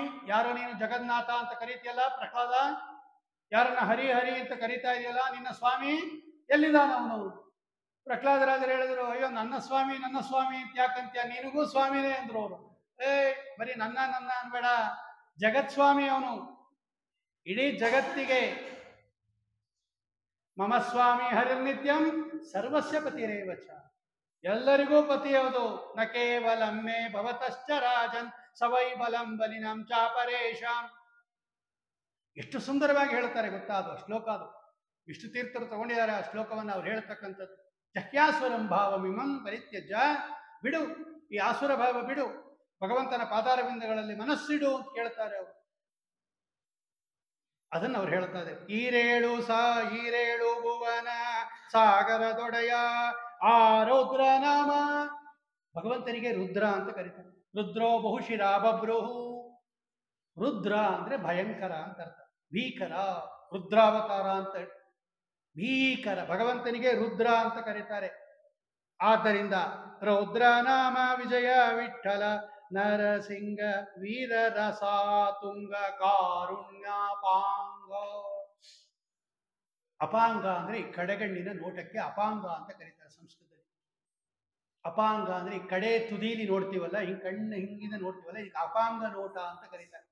ಕರುಣಾಪೂರ್ಣ ವರಪ್ರದ ಚರಿತಂ ಜ್ಞಾಪಯ ಮೇತೆ. ಭಗವಂತ ಸುಮ್ಮನೆ ಒಂದ್ಸಲ ಹಿಂಗ್ ನೋಡ್ಬಿಟ್ರೆ ಸಾಕ್ರಿ. ನೋಡು ದಯದಿಂದೆನ್ನ ಅಂತಾರೆ ದಾಸರಾಗಿ. ಅವನೇನು ಪೂರ್ತಿ ನೋಡ್ಬೇಕಾಗಿಲ್ಲ, ಸುಮ್ಮನೆ ಹಿಂಗ್ ನೋಡ್ಬಿಟ್ರೆ ಸಾಕಂತೆ. ಕರುಣಾಪೂರ್ಣ ನೋಟದಿಂದ ನಮ್ಮನ್ನು ನೋಡಿದ್ರೆ ಸಾಕಂತೆ ಭಗವಂತ. ಅಂತಹ ಕರುಣಾಪಾಂಗ ಅಪಾಂಗ ನೋಟದಿಂದ ಕೂಡಿರ್ತಕ್ಕಂಥವನು ವೀರರಸ ತುಂಗ. ತುಂಗ ಅಂದ್ರೆ ಶ್ರೇಷ್ಠ. ವೀರರಸ ಅಂದ್ರೆ ರಸಗಳು ಅಂತ ಕರೀತಾರೆ. ಒಂದೊಂದು ಸಂದರ್ಭದಲ್ಲಿ ಒಂದೊಂದು ರಸ. ಅದು ಶೃಂಗಾರ, ವೀರ, ಕರುಣ, ಅದ್ಭುತ, ಹಾಸ್ಯ, ಭಯಾನಕ, ಭೀಭದ್ರ, ಚೌತ ರಸಾಹ. 9 ರಸ, ನವರಸಗಳು ಅಂತ ಕರೀತಾರೆ. ನವರಸಭರಿತ ಕಾವ್ಯ ಅಂತ. ಅದರಲ್ಲಿ ವೀರರಸ ಅಂತ ಒಂದು. ಅಂದ್ರೆ ಆ ಸಂದರ್ಭದಲ್ಲಿ ಭಗವಂತ ವೀರರಸವನ್ನ ಪ್ರಕಟ ಮಾಡಿಬಿಟ್ಟಿಯಾನೆ. ಅದಕ್ಕೆ ನರಸಿಂಹದೇವರ ಸ್ತೋತ್ರ, ನರಸಿಂಹದೇವರ ಸುಳಾದಿ, ನರಸಿಂಹದೇವರ ದೇವರ ನಾಮ ಎಲ್ಲ ಹಂಗೆ ಇರೋದು. ಬೇಕಾದ್ರೆ ನೋಡ್ರಿ ಅವರು ಲಟ ಲಟ ಲಟ ಲಟ ಪಟಪಟ ಪಟಪಟ ಅಂತ ಹಿಂಗೆ ಇರೋದು. ರಾಮದೇವರದೆಲ್ಲ ಹಿಂಗಿಲ್ಲ, ಕೃಷ್ಣಂದೆಲ್ಲ ಹಿಂಗಿಲ್ಲ. ಭೂಖಂಡಂ ವಾರಣಾಂಡಂ ಪರವರ ವಿರಟಂ ಡಂ ಪಟಂ ಪೋರು ಡಂಪಂ ಡಿಮ್ ಡಿಮ್ ಡಿಮ್ ಡಿಮ್ ಡಿಡಿಂಬಂ. ಇದು ವೀರರಸ. ಇದು